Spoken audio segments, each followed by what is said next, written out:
Radio India KRTA 1110 AM ਦੇ ਸਰੋਤਿਆਂ ਨੂੰ ਸੁਖਜੀਤ ਮੰਗਟ ਵੱਲੋਂ ਪਿਆਰ ਤੇ ਸਤਿਕਾਰ ਸਹਿਤ ਸਤਿ ਸ਼੍ਰੀ ਅਕਾਲ, ਗੁੱਡ ਮਾਰਨਿੰਗ।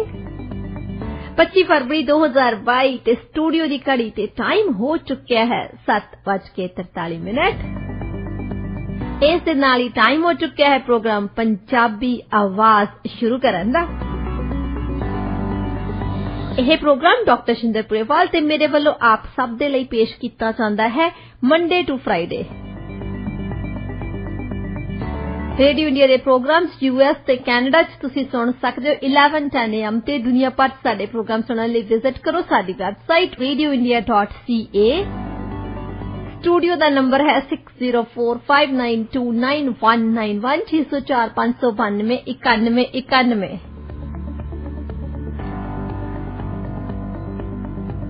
ਡਾਕਟਰ ਸਾਹਿਬ, ਖਬਰਾਂ ਦਾ ਸਿਲਸਿਲਾ ਸ਼ੁਰੂ ਕਰਨ ਤੋਂ ਪਹਿਲਾਂ ਸਵਾਗਤ ਹੈ ਜੀ ਤੁਹਾਡਾ। Good morning. Good morning. ਤੇ ਅੱਜ ਦੀ ਗੱਲਬਾਤ ਦਾ ਆਪਾਂ ਸਿਲਸਿਲਾ ਸ਼ੁਰੂ ਕਰਦੇ ਹਾਂ ਕਿਊਬੈਕ ਤੋਂ। ਕਿਊਬੈਕ ਦੇ ਵਿੱਚ ਜਿਹੜਾ ਹੈਗਾ ਬਿੱਲ 96 ਕਾਫੀ ਸਮੇਂ ਤੋਂ ਇਹਦੇ ਤੇ ਚਰਚਾਵਾਂ ਹੋ ਰਹੀਆਂ ਨੇ ਤੇ ਇਹਦੇ ਵਿੱਚ ਕੁਝ ਅਮੈਂਡਮੈਂਟ ਕਰਨ ਦੀ ਗੱਲ ਕੀਤੀ ਜਾ ਰਹੀ ਆ ਤੇ ਹੁਣ ਇਹ ਜੋ ਬਿੱਲ ਹੈ ਇਹਦੇ ਤੇ ਫੇਰ ਦੁਬਾਰਾ ਤੋਂ ਗੱਲਬਾਤ ਹੋਈ ਹੈ। ਇਹਦੇ ਵਿੱਚ ਕੁਝ ਸੁਧਾਰ ਕਰਨੇ ਚਾਹੁੰਦੇ ਆ ਫ੍ਰੈਂਚ ਲੈਂਗੁਏਜ ਨੂੰ ਲੈ ਕੇ ਤੇ ਬੁੱਧਵਾਰ ਦੇਰ ਰਾਤ ਇਸ ਸੰਬੰਧੀ ਇੱਕ ਉਹਨਾਂ ਨੇ ਪ੍ਰਸਤਾਵ ਵੀ ਪੇਸ਼ ਕੀਤਾ। ਪੂਰੀ ਜਿਹੜੀ ਇੱਕ ਨਿਊਜ਼ ਹੈਗੀ ਇਹਦੇ ਬਾਰੇ ਆਪਣੇ ਸਰੋਤਿਆਂ ਨੂੰ ਦੱਸੋ। ਕੈਨੇਡਾ ਦੇ ਵਿੱਚ ਅਕਸਰ ਕਿਹਾ ਜਾਂਦਾ ਕਿ ਜੇ ਦਿਲਚਸਪ ਪੋਲਿਟਿਕਸ ਹੈ ਤਾਂ ਕਿਊਬੈਕ ਦੀ ਹੈ। ਸਾਡੇ ਅਸੀਂ ਕੋਰਸ ਆਫਰ ਕਰਦੇ ਹਾਂ ਨਾ BC ਪੋਲਿਟਿਕਸ ਤੇ ਸਸਕੈਚੁਅਨ ਪੋਲਿਟਿਕਸ ਤੇ, ਉਹ 'ਚ 2-4 ਸਟੂਡੈਂਟ ਹੀ ਬੈਠੇ ਹੁੰਦੇ ਤੇ ਜੇ ਕਿਊਬੈਕ ਤੇ ਆਫਰ ਕਰਦੇ ਆ ਤਾਂ ਉਹ ਕਲਾਸ ਭਰੀ ਹੁੰਦੀ ਹੈ। ਮਤਲਬ ਕਿ ਉਹ ਇੰਟਰਸਟਿੰਗ ਲੱਗਦਾ ਸਾਰਿਆਂ ਨੂੰ, ਦਿਲਚਸਪ ਹੈ। ਉੱਥੇ ਕੋਈ ਨਾ ਕੋਈ ਦਿਲਚਸਪ ਗੱਲ ਹੁੰਦੀ ਰਹਿੰਦੀ ਹੈ। ਇੱਥੇ BC ਦੇ ਵਿੱਚ ਕੋਈ ਕਦੇ ਗੱਲ ਸੁਣੀ ਤੁਸੀਂ? ਪਰ ਟੈਕਸ ਲਾਉਣ ਬਾਰੇ ਗੱਲ ਕਰਦੇ, ਉਹ ਤਾਂ ਸਾਰੇ ਪਾਸੇ ਲੱਗੀ ਜਾਂਦੇ ਆ। ਹੁਣ ਇਹਨਾਂ ਦੇ ਜਿਹੜੀ ਦਿਲਚਸਪ ਗੱਲ ਇਹ ਹੈ ਕਿ ਲੈਂਗੁਏਜ ਦੀ ਇਸ਼ੂ ਆ, ਬੋਲੀ ਦੀ ਇਸ਼ੂ ਆ।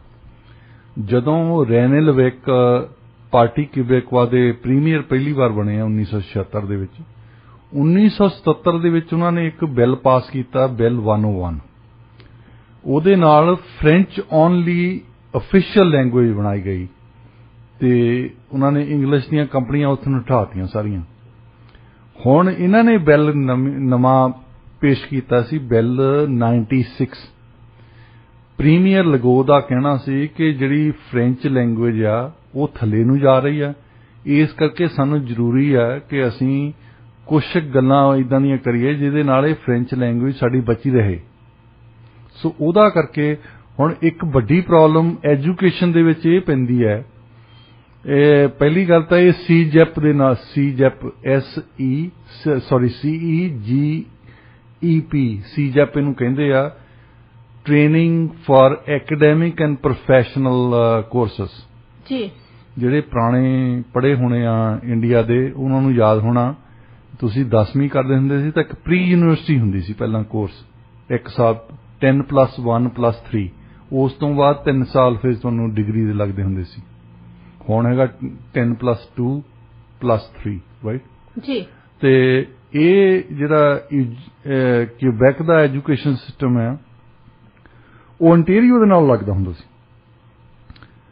11 ਸਾਲ ਉਹ ਪੜ੍ਹਦੇ ਆ ਸਕੂਲੇ ਤੇ ਫਿਰ 2 ਸਾਲ CEGEP ਜਾਂਦੇ ਆ, ਕਾਲਜ ਦਾ ਪ੍ਰੀ ਯੂਨੀਵਰਸਿਟੀ ਇਹਨੂੰ ਕਿਹਾ ਜਾਂਦਾ। ਤੇ ਸਾਡੇ ਇੱਥੇ 12 ਸਾਲ ਸਕੂਲ 'ਚ ਜਾਂਦੇ ਆ ਤੇ 4 ਸਾਲ ਦੀ ਡਿਗਰੀ ਹੁੰਦੀ ਹੈ। ਕਿਊਬੈਕ ਦੇ ਵਿੱਚ 3 ਸਾਲ ਦੀ ਡਿਗਰੀ ਹੈ। ontario 'ਚ ਪਹਿਲਾਂ 13 ਸਾਲ ਸਕੂਲ ਦੇ ਹੁੰਦੇ ਸੀ, ਹੁਣ ਉਹਨਾਂ ਨੇ 12 ਕਰਤੇ ਕਿਉਂਕਿ ਯੂਨੀਵਰਸਿਟੀਜ਼ ਨੇ ਜਿਹੜੀਆਂ ਡਿਗਰੀਆਂ 4 ਸਾਲ ਦੀਆਂ ਰੱਖੀਆਂ। ਸੋ ਟੋਟਲ 16 ਸਾਲ ਲੱਗਦੇ ਆ ਬੈਚਲਰ ਡਿਗਰੀ ਲੈਣ ਨੂੰ ਕੈਨੇਡਾ ਦੇ ਵਿੱਚ। CEGEP ਦੇ ਵਿੱਚ ਤਿਆਰੀ ਹੁੰਦੀ ਆ ਤੁਹਾਨੂੰ ਯੂਨੀਵਰਸਿਟੀ ਨੂੰ ਭੇਜਣ ਦੀ। ਸੋ ਇਸ ਕਰਕੇ CEGEP ਬਹੁਤ ਇੰਪੋਰਟੈਂਟ ਹੈ, ਬਹੁਤ ਮਹੱਤਵਪੂਰਨ ਗੱਲ ਹੈ। CEGEP ਦੀ ਹੁਣ ਪ੍ਰੋਬਲਮ ਜਿਹੜੀ ਆ ਕਿਊਬੈਕ ਸਰਕਾਰ ਲਈ ਆ ਗਈ ਹੈ। ਇੱਕ ਤਾਂ ਹੈਗੀ ਸੰਵਿਧਾਨਕ ਪ੍ਰੋਬਲਮ, ਉਹਨੂੰ ਤਾਂ ਕੁਝ ਨਹੀਂ ਕਰ ਸਕਦੇ। ਸੰਵਿਧਾਨ ਦੇ ਵਿੱਚ ਜਿਹੜੀ ਗੱਲ ਲਿਖੀ ਆ ਉਹਨੂੰ ਕੱਢਣਾ ਮੁਸ਼ਕਲ ਹੁੰਦਾ ਜੀ, ਉਹਨੂੰ ਤਾਂ ਫਾਲੋ ਕਰਨਾ ਹੀ ਪੈਂਦਾ, ਉਹਨੂੰ ਫਾਲੋ ਕਰਨਾ ਪੈਂਦਾ। ਅਮੈਂਡਮੈਂਟ ਹੋਣੀ ਨਹੀਂ ਕੱਲਿਆਂ ਦੇ ਕੋਲੋਂ। ਹੁਣ ਸੰਵਿਧਾਨ ਦੇ ਵਿੱਚ ਲਿਖਿਆ ਹੈ ਕਿ ਜੇ ਇੰਗਲਿਸ਼ ਪੇਰੈਂਟਸ ਜਾਂ ਫ੍ਰੈਂਚ ਪੇਰੈਂਟਸ, ਫ੍ਰੈਂਚ ਪੜ੍ਹੇ ਆ ਜਾਂ ਇੰਗਲਿਸ਼ ਪੜ੍ਹੇ ਆ, ਉਹਨਾਂ ਨੂੰ ਹੱਕ ਬਣਦਾ ਹੈ ਕਿ ਉਹ ਆਪਣੇ ਬੱਚੇ ਇੰਗਲਿਸ਼ ਦੇ ਵਿੱਚ ਜਾਂ ਫ੍ਰੈਂਚ ਦੇ ਵਿੱਚ ਪੜ੍ਹਾਉਣ। ਰਾਈਟ। ਸੋ ਭਾਵੇਂ ਮੌਂਟਰੀਅਲ ਦੇ ਵਿੱਚ ਇੰਗਲਿਸ਼ ਪੇਰੈਂਟਸ ਰਹਿੰਦੇ ਆ, ਉਹ ਆਪਣੇ ਬੱਚੇ ਇੰਗਲਿਸ਼ ਸਕੂਲਸ ਦੇ ਵਿੱਚ ਭੇਜਦੇ ਆ। ਉਹਨਾਂ ਕੋਲ ਰਾਈਟ ਹੈਗਾ, ਉਹਨਾਂ ਦੇ ਕੋਲ ਰਾਈਟ ਹੈ, ਉਹਨੂੰ ਕੁਝ ਨਹੀਂ ਕਰ ਸਕਦੇ। ਦੂਸਰਾ ਹੁਣ ਇੱਕ ਪ੍ਰੋਬਲਮ ਹੈਗੀ ਹੈ ਜੌਬਸ ਦੀ। ਸਾਡੀ ਬੋਲੀ ਨਾਲ ਵੀ ਤਾਂ ਇਹੀ ਕੁਝ ਹੁੰਦਾ ਨਾ, ਪੰਜਾਬੀ ਦੇ ਨਾਲ ਵੀ। ਹੁਣ ਬੰਦੇ ਕਹਿੰਦੇ ਆ ਅਸੀਂ ਹਿੰਦੀ ਸਿੱਖਦੇ ਹਾਂ, ਅਸੀਂ ਉਰਦੂ ਸਿੱਖਦੇ ਹਾਂ, ਜਾਂ ਅਸੀਂ ਹੋਰ ਲੈਂਗੁਏਜ ਸਿੱਖਦੇ, ਇੰਗਲਿਸ਼ ਸਿੱਖਦੇ ਹਾਂ, ਕਿਉਂਕਿ ਸਾਨੂੰ ਪੰਜਾਬੀ ਦੇ ਵਿੱਚ ਨੌਕਰੀ ਨਹੀਂ ਮਿਲਦੀ। ਇੱਦਾਂ ਹੀ ਉੱਥੇ ਫ੍ਰੈਂਚ ਦੇ ਵਿੱਚ ਪੇਰੈਂਟਸ ਨੂੰ ਇੱਦਾਂ ਸੋਚਦੇ ਆ ਕਿ ਜੇ ਸਾਡੇ ਬੱਚੇ ਸਿਰਫ ਤੇ ਸਿਰਫ ਫ੍ਰੈਂਚ ਹੀ ਪੜ੍ਹਨਗੇ ਤੇ ਇਹਨਾਂ ਨੂੰ ਨੌਕਰੀ ਨਹੀਂ ਮਿਲਣੀ। ਨਾਰਥ ਅਮਰੀਕਾ ਦੇ ਵਿੱਚ ਤਾਂ ਇੰਗਲਿਸ਼ ਜ਼ਰੂਰੀ ਹੈ ਜੀ, ਤੇ ਫ੍ਰੈਂਚ ਸਿੱਖਣੀ ਵਧੀਆ ਗੱਲ ਹੈ। ਇਹਦੇ ਨਾਲ ਤੁਹਾਨੂੰ ਫੈਡਰਲ ਸਰਕਾਰ ਦੀਆਂ ਨੌਕਰੀਆਂ ਮਿਲਦੀਆਂ ਆ, ਪਰ ਬਹੁਤ ਹੀ ਜਿਹੜੀ ਤੁਹਾਡੀ ਵੱਡੀ ਮਾਰਕੀਟ ਹੈ ਉਹਦੇ ਵਿੱਚ ਇੰਗਲਿਸ਼ ਆਉਣੀ ਬਹੁਤ ਜ਼ਰੂਰੀ ਹੈ। ਸੋ ਇਸ ਕਰਕੇ ਮੌਂਟਰੀਅਲ ਦੇ ਵਿੱਚ, ਖਾਸ ਤੌਰ ਤੇ ਮੌਂਟਰੀਅਲ ਸਿਟੀ ਦੇ ਵਿੱਚ ਇਸ ਵਕਤ ਅੱਧੇ ਸਟੂਡੈਂਟ ਜਿਹੜੇ ਆ 50% ਉਹ ਜਾਂਦੇ ਆ ਇੰਗਲਿਸ਼ ਮੀਡੀਅਮ ਸੀਜੈਪ ਦੇ ਵਿੱਚ ਤੇ 50% ਜਾਂਦੇ ਆ ਫ੍ਰੈਂਚ ਮੀਡੀਅਮ ਦੇ ਵਿੱਚ। ਇਸ ਗੱਲ ਦੀ ਕੁੱਤ-ਕੁੱਤੀ ਆਉਂਦੀ ਆ ਇਹਨਾਂ ਨੂੰ, ਫ੍ਰੈਂਚ ਸਰਕਾਰ ਨੂੰ ਉੱਥੇ, ਕਿ ਇਹ 50% ਬਹੁਤ ਜ਼ਿਆਦਾ ਆ, ਕਿ ਇਹਨਾਂ ਦਾ ਕਿਸੇ ਤਰ੍ਹਾਂ ਨੰਬਰ ਘਟਾਏ ਜਾਣ। ਹੁਣ ਜੇ ਤਾਂ ਸਿੱਧਾ ਹੀ ਹਮਲਾ ਕਰਦੇ ਆ, ਇੱਕ ਤਾਂ ਸੰਵਿਧਾਨ ਦੀ ਇਸ਼ੂ ਆ ਜਾਂਦੀ ਹੈ, ਦੂਸਰੇ ਪੇਰੈਂਟਸ ਕਈ ਚਾਹੁੰਦੇ ਆ ਜੇ ਸਾਡੇ ਬੱਚੇ ਜਿਹੜੇ ਆ ਉਹ ਇੰਗਲਿਸ਼ ਵੀ ਪੜ੍ਹ ਲੈਣ, ਕਿਉਂਕਿ ਫ੍ਰੈਂਚ ਤਾਂ ਆਉਣੀ ਆ ਉਹਨਾਂ ਨੂੰ ਜੀ। ਉਹ ਮੌਂਟਰੀਅਲ ਰਹਿੰਦੇ ਨੇ, ਪਹਿਲਾਂ ਫ੍ਰੈਂਚ ਪੜ੍ਹੇ ਨੇ। ਸੋ ਇਸ ਕਰਕੇ ਉਹਨਾਂ ਨੇ $200 ਮਿਲੀਅਨ ਘੱਟ ਕਰ ਦਿੱਤਾ ਸੀਜੈਪ ਲਈ, ਇੰਗਲਿਸ਼ ਵਾਲਿਆਂ ਲਈ। ਸਿਰਫ ਇੰਗਲਿਸ਼ ਵਾਲਿਆਂ ਦੇ ਲਈ ਘਟਾਤਾ ਤੇ ਉਹਨਾਂ ਲਈ ਉਦਾਂ ਹੀ ਆ, ਫ੍ਰੈਂਚ ਵਾਲਿਆਂ ਲਈ ਉਹਨਾਂ ਨੂੰ ਉਦਾਂ ਹੀ। ਸੋ ਹੁਣ ਤਰੀਕਾ ਹੈਗਾ ਇਹ ਆਰਥਿਕ ਤੌਰ ਤੇ ਇਹਨਾਂ ਨੂੰ ਤੰਗੀ ਦਿਓ ਤਾਂ ਕਿ ਇਹ ਕੋਰਸ ਘੱਟ ਕਰਨ, ਇਹਨਾਂ ਦੇ ਕਾਲਜ ਥੱਲੇ ਨੂੰ ਜਾਣ ਤੇ ਇਸ ਮਾਮਲੇ ਦੇ ਵਿੱਚ ਕਮ ਸੇ ਕਮ ਜਿਹੜੀ ਫ੍ਰੈਂਚ ਲੈਂਗੁਏਜ ਉੱਪਰ ਨੂੰ ਆਵੇ। ਸੋ ਫ੍ਰੈਂਚ ਲੈਂਗੁਏਜ ਦੀ ਇਹ ਇਸ਼ੂ ਹਮੇਸ਼ਾ ਹੀ ਬਣੀ ਰਹਿੰਦੀ। ਅੱਗੇ ਜਾਂ ਪਿੱਛੇ ਅਸੀਂ ਗੱਲ ਕੀਤੀ ਸੀ ਨਾ, ਫੇਸਬੁੱਕ ਦੇ ਉੱਤੇ ਪਬ ਨੇ ਕਿਸੇ ਨੇ ਕੱਲੀ ਇੰਗਲਿਸ਼ ਓਨਲੀ ਐਡ ਪਾਈ ਸੀ, ਆਪਣੀ ਫੇਸਬੁੱਕ ਪਾਈ ਸੀ। ਜੀ ਜੀ ਜੀ, ਉਹਨਾਂ ਲਈ ਇਹ ਪ੍ਰੋਬਲਮ ਬਣ ਗਈ, ਕਿਉਂਕਿ ਤੁਸੀਂ ਉਹ ਕਹਿੰਦੇ ਫ੍ਰੈਂਚ ਦੇ ਵਿੱਚ ਕਿਉਂ ਨਹੀਂ ਪਾਉਂਦੇ ਜੀ। ਇਹ ਜਦੋਂ 1969 ਦੇ ਵਿੱਚ ਫ੍ਰੈਂਚ ਤੇ ਇੰਗਲਿਸ਼ ਫੈਡਰਲ ਤੌਰ ਤੇ ਇਹ ਪਹਿਲੀ ਵਾਰ ਪੀਅਰ ਐਲੀਅਟ ਟਰੂਡੋ ਨੇ ਲੈ ਕੇ ਆਂਦੀ ਸੀ ਕਿ ਕੈਨੇਡਾ ਦੇ ਵਿੱਚ 2 ਲੈਂਗੁਏਜ ਹੋਣਗੀਆਂ। ਜਿੱਦਾਂ ਅਕਸਰ ਸਾਡੇ ਕਹਿੰਦੇ ਕਿ ਦੂਜੀ ਭਾਸ਼ਾ, ਇੱਥੇ ਦੂਜੀ ਭਾਸ਼ਾ ਕੋਈ ਨਹੀਂ ਹੈ, ਦੋਏ ਬਰਾਬਰ ਦੀਆਂ ਭਾਸ਼ਾ ਨੇ ਜੀ, English and French. English and French. ਉਸ ਵਕਤ ਪੀਅਰ ਐਲੀਅਟ ਟਰੂਡੋ ਦਾ ਕਹਿਣਾ ਸੀ, ਕਿਉਂਕਿ ਉਸ ਵਕਤ ਇੰਗਲਿਸ਼ ਹੀ ਸਾਰੇ ਫੈਡਰਲ ਸਰਕਾਰ 'ਚ ਕੰਮ ਕਰਦੇ ਹੁੰਦੇ ਸੀ, ਸਾਰੇ ਇੰਗਲਿਸ਼ ਦੇ ਵਿੱਚ ਕੰਮ ਹੁੰਦਾ ਸੀ। ਉਹਦੀ ਇੱਕ ਐਗਜ਼ਾਮਪਲ ਹੈਗੀ ਹੈ 1963 ਦੇ ਵਿੱਚ ਜੌਨ ਕਰੈਚੀਆਂ ਜਿਹੜੇ ਪ੍ਰਾਈਮ ਮਿਨਿਸਟਰ ਬਣੇ ਬਾਅਦ ਵਿੱਚ, ਇਹ ਪਹਿਲੀ ਵਾਰ ਮੈਂਬਰ ਆਫ ਪਾਰਲੀਮੈਂਟ ਬਣੇ ਤੇ ਇਹਨਾਂ ਨੂੰ ਪਾਰਲੀਮੈਂਟਰੀ ਸੈਕਟਰੀ ਲਾਤਾ ਫਾਈਨੈਂਸ ਮਿਨਿਸਟਰ ਦੇ ਨਾਲ, ਤੇ ਉਹਨਾਂ ਨੂੰ ਕੱਲੀ ਫ੍ਰੈਂਚੀ ਆਉਂਦੀ ਹੁੰਦੀ ਸੀ। ਉਹ ਜਾ ਕੇ ਬੈਠੇ ਮੀਟਿੰਗ ਦੇ ਵਿੱਚ, ਜਿੱਥੇ ਫਾਈਨੈਂਸ ਮਿਨਿਸਟਰੀ ਦੀ ਮੀਟਿੰਗ ਹੁੰਦੀ ਸੀ, ਤਾਂ ਉਹਨੇ ਦਿਨੇ ਬਜਟ ਆਉਣਾ ਸੀ ਤੇ ਉਹ ਫਾਈਨੈਂਸ ਮਿਨਿਸਟਰ ਬਾਹਰ ਆ ਕੇ ਕਹਿੰਦੇ ਜੌਨ ਨੂੰ, ਜੌਨ ਕਹਿੰਦੇ ਹੁੰਦੇ ਸੀ ਉਹਨੂੰ, ਜੌਨ ਕਰੈਚੀਆਂ ਨੂੰ, ਜੌਨ ਇਹ ਬਹੁਤ ਪ੍ਰਾਈਵੇਟ ਮੀਟਿੰਗਾਂ ਹੁੰਦੀਆਂ, ਇਹਦੀ ਗੱਲ ਤੁਸੀਂ ਬਾਹਰ ਨਹੀਂ ਕਰਨੀ। ਤੇ ਉਹ ਕਰੈਚੀਆਂ ਸਭ ਕਹਿੰਦੇ ਮੈਂ ਬਾਹਰ ਕੀ ਕਰਨੀ, ਮੈਨੂੰ ਤਾਂ ਸਮਝ ਹੀ ਨਹੀਂ ਆਈ। ਤੁਸੀਂ ਇੰਗਲਿਸ਼ ਕਹਿੰਦਾ ਬੋਲਦੇ ਸੀ, ਮੇਰੇ ਤਾਂ ਦਿਮਾਗ 'ਚ ਹੀ ਨਹੀਂ ਪਈ ਇੱਕ ਵੀ ਗੱਲ। ਇਹ ਮਤਲਬ ਸੱਚਾਈ ਦੀ ਗੱਲ ਸੀ ਕਿ ਫੈਡਰਲ ਸਰਕਾਰ ਦੇ ਵਿੱਚ ਅਕਸਰ ਤੌਰ ਤੇ ਜਿਹੜੇ ਲੈਂਗੁਏਜ ਹੁੰਦੀ ਸੀ ਜ਼ਿਆਦਾ ਇੰਗਲਿਸ਼ ਹੀ ਹੁੰਦੀ ਸੀ। ਤੇ ਉਹ ਦੇਖ ਲਓ 1969 ਦੇ ਵਿੱਚ ਸਿਰਫ ਤੇ ਸਿਰਫ 2% ਸੀ ਜਿਹੜੇ ਫ੍ਰੈਂਚ ਸਪੀਕਰ ਸੀ ਕਿਬੇਕਵਾ ਫੈਡਰਲ ਸਰਕਾਰ ਦੇ ਵਿੱਚ ਅਫਸਰ। 1969 ਤੋਂ ਅੱਜ ਤਾਈਂ, ਕਿਉਂਕਿ ਬਾਈਲਿੰਗੁਅਲਿਜ਼ਮ ਐਕਟ ਲਾਤਾ ਹੁਣ ਜ਼ਰੂਰੀ ਆ। ਤੁਸੀਂ ਖਾਸ ਤੌਰ ਤੇ ਜਿਹੜੀਆਂ ਐਗਜ਼ੈਕਟਿਵ ਲੈਵਲ ਦੀਆਂ ਜੌਬਸ ਨੇ, ਜੇ ਤੁਸੀਂ ਸਿਵਲ ਸਰਵਿਸ ਦੇ ਵਿੱਚ ਡਾਇਰੈਕਟਰ ਲੈਵਲ ਤੇ ਬਣਨਾ ਤੇ ਆਰਮੀ ਦੇ ਵਿੱਚ ਤੁਸੀਂ ਕਰਨਲ ਲੈਵਲ ਤੋਂ ਉੱਪਰ ਜਾਣਾ, ਕਰਨਲ ਜਾਂ ਕਰਨਲ ਤੋਂ ਉੱਪਰ ਜਾਣਾ, ਫਿਰ ਤੁਹਾਨੂੰ ਫ੍ਰੈਂਚ ਆਉਣੀ ਲਾਜ਼ਮੀ ਆ। ਸਾਰੇ ਫੈਡਰਲ ਜਿੰਨੇ ਵੀ ਸਾਡੇ ਫੋਰਨ ਸਰਵਿਸ ਆਫੀਸਰਸ ਆ, ਉਹਨਾਂ ਨੂੰ ਲਾਜ਼ਮੀ ਆ ਕਿ ਉਹ ਫ੍ਰੈਂਚ ਤੇ ਇੰਗਲਿਸ਼ ਬੋਲਣ, ਔਰ ਐਨ ਫਲੂਐਂਟ ਬੋਲਣ। ਐਵੇਂ ਨਾ ਬੁੱਤਾ ਸਾਰ ਨਾਲੀ ਹੋਈ ਟਿਕਟ ਬੈਕ ਮਨੀ ਬੈਕ ਇਦਾਂ ਦੀ ਨਹੀਂ ਫ੍ਰੈਂਚ ਆਉਣੀ ਚਾਹੀਦੀ। ਤੇ ਉਹ ਦੇਖੋ 2% ਉਹਦੇ ਨਾਲ ਕਿੰਨਾ ਫਾਇਦਾ ਹੋਇਆ ਫ੍ਰੈਂਚ ਆਉਣ ਲਈ। 2% ਅਫਸਰ ਹੁੰਦੇ ਸੀ ਇਕੱਲੇ ਕਿਊਬੈਕ ਤੋਂ ਜਾਂ ਫ੍ਰੈਂਚ ਸਪੀਕਰਸ, ਅੱਜ ਉਹ 40% ਹੈ। ਉਸ ਲੈਂਗੁਏਜ ਨੇ ਇਹਨਾਂ ਨੂੰ ਅੱਗੇ ਤੋਰਿਆ ਜੀ। ਪਰ ਕਿਊਬੈਕ ਦੀ ਸਰਕਾਰ ਨੇ ਕਿਉਂਕਿ ਇਹਨਾਂ ਨੇ ਫ੍ਰੈਂਚ ਆਉਣ ਲਈ ਕਰ ਦਿੱਤੀ ਤੇ ਫ੍ਰੈਂਚ ਤੇ ਹੀ ਇਕੱਲਾ ਜ਼ੋਰ ਲਾਇਆ ਆ। ਇੱਕ ਤਾਂ ਉਹਨਾਂ ਦੀ ਗੱਲ ਮੰਨਣ ਵਾਲੀ ਹੈ ਕਿ ਜੇ ਨਹੀਂ ਜ਼ੋਰ ਲਾਉਂਦੇ ਤਾਂ ਫਿਰ ਫ੍ਰੈਂਚ ਖਤਮ ਹੁੰਦੀ ਹੈ। ਉਹਨਾਂ ਦੀ ਆਪਣੀ ਭਾਸ਼ਾ ਆ, ਉਹਨਾਂ ਨੂੰ ਪਿਆਰ ਆ ਭਾਸ਼ਾ ਦੇ ਨਾਲ। ਦੂਸਰੀ ਵੱਡੀ ਗੱਲ ਇਹ ਸੀ ਕਿ ਜਦੋਂ ਰੈਨੇ ਲਵੇਕ ਉਹਨਾਂ ਨੇ ਫ੍ਰੈਂਚ ਲੈਂਗੁਏਜ ਲਾਈ ਹੈ ਤਾਂ ਜਿਹੜੀਆਂ ਇੰਗਲਿਸ਼ ਬੋਲਣ ਵਾਲੀਆਂ ਕੰਪਨੀਆਂ ਸੀ, ਮਲਟੀਨੈਸ਼ਨਲ ਕਾਰਪੋਰੇਸ਼ਨਸ ਮੌਂਟਰੀਅਲ ਦੇ ਵਿੱਚ ਸਭ ਤੋਂ ਜ਼ਿਆਦਾ ਹੁੰਦੀਆਂ ਸੀ, ਉਹ ਨੱਠ ਗਈਆਂ ਉੱਥੋਂ ਤੇ ਟੋਰਾਂਟੋ ਵਾਲਿਆਂ ਨੂੰ ਅਖੰਡ ਪਾਠ ਖਿਲਾਇਆ ਹੋਣਾ ਵੀ ਸਾਡੇ ਆ ਗਈਆਂ।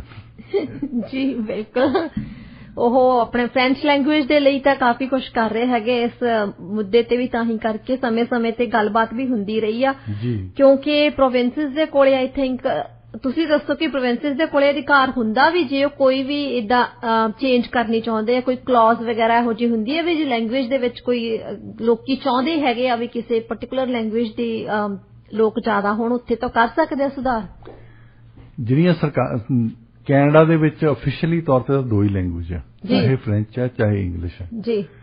ਇੱਕ ਹੈਗੀਆਂ ਹੈਰੀਟੇਜ ਲੈਂਗੁਏਜਸ, ਕੱਲੇ ਪ੍ਰੋਵਿੰਸ ਦੇ ਵਿੱਚ, ਜਿੱਦਾਂ ਪੰਜਾਬੀ ਇੱਥੇ ਹੈਰੀਟੇਜ ਲੈਂਗੁਏਜ ਹੈ।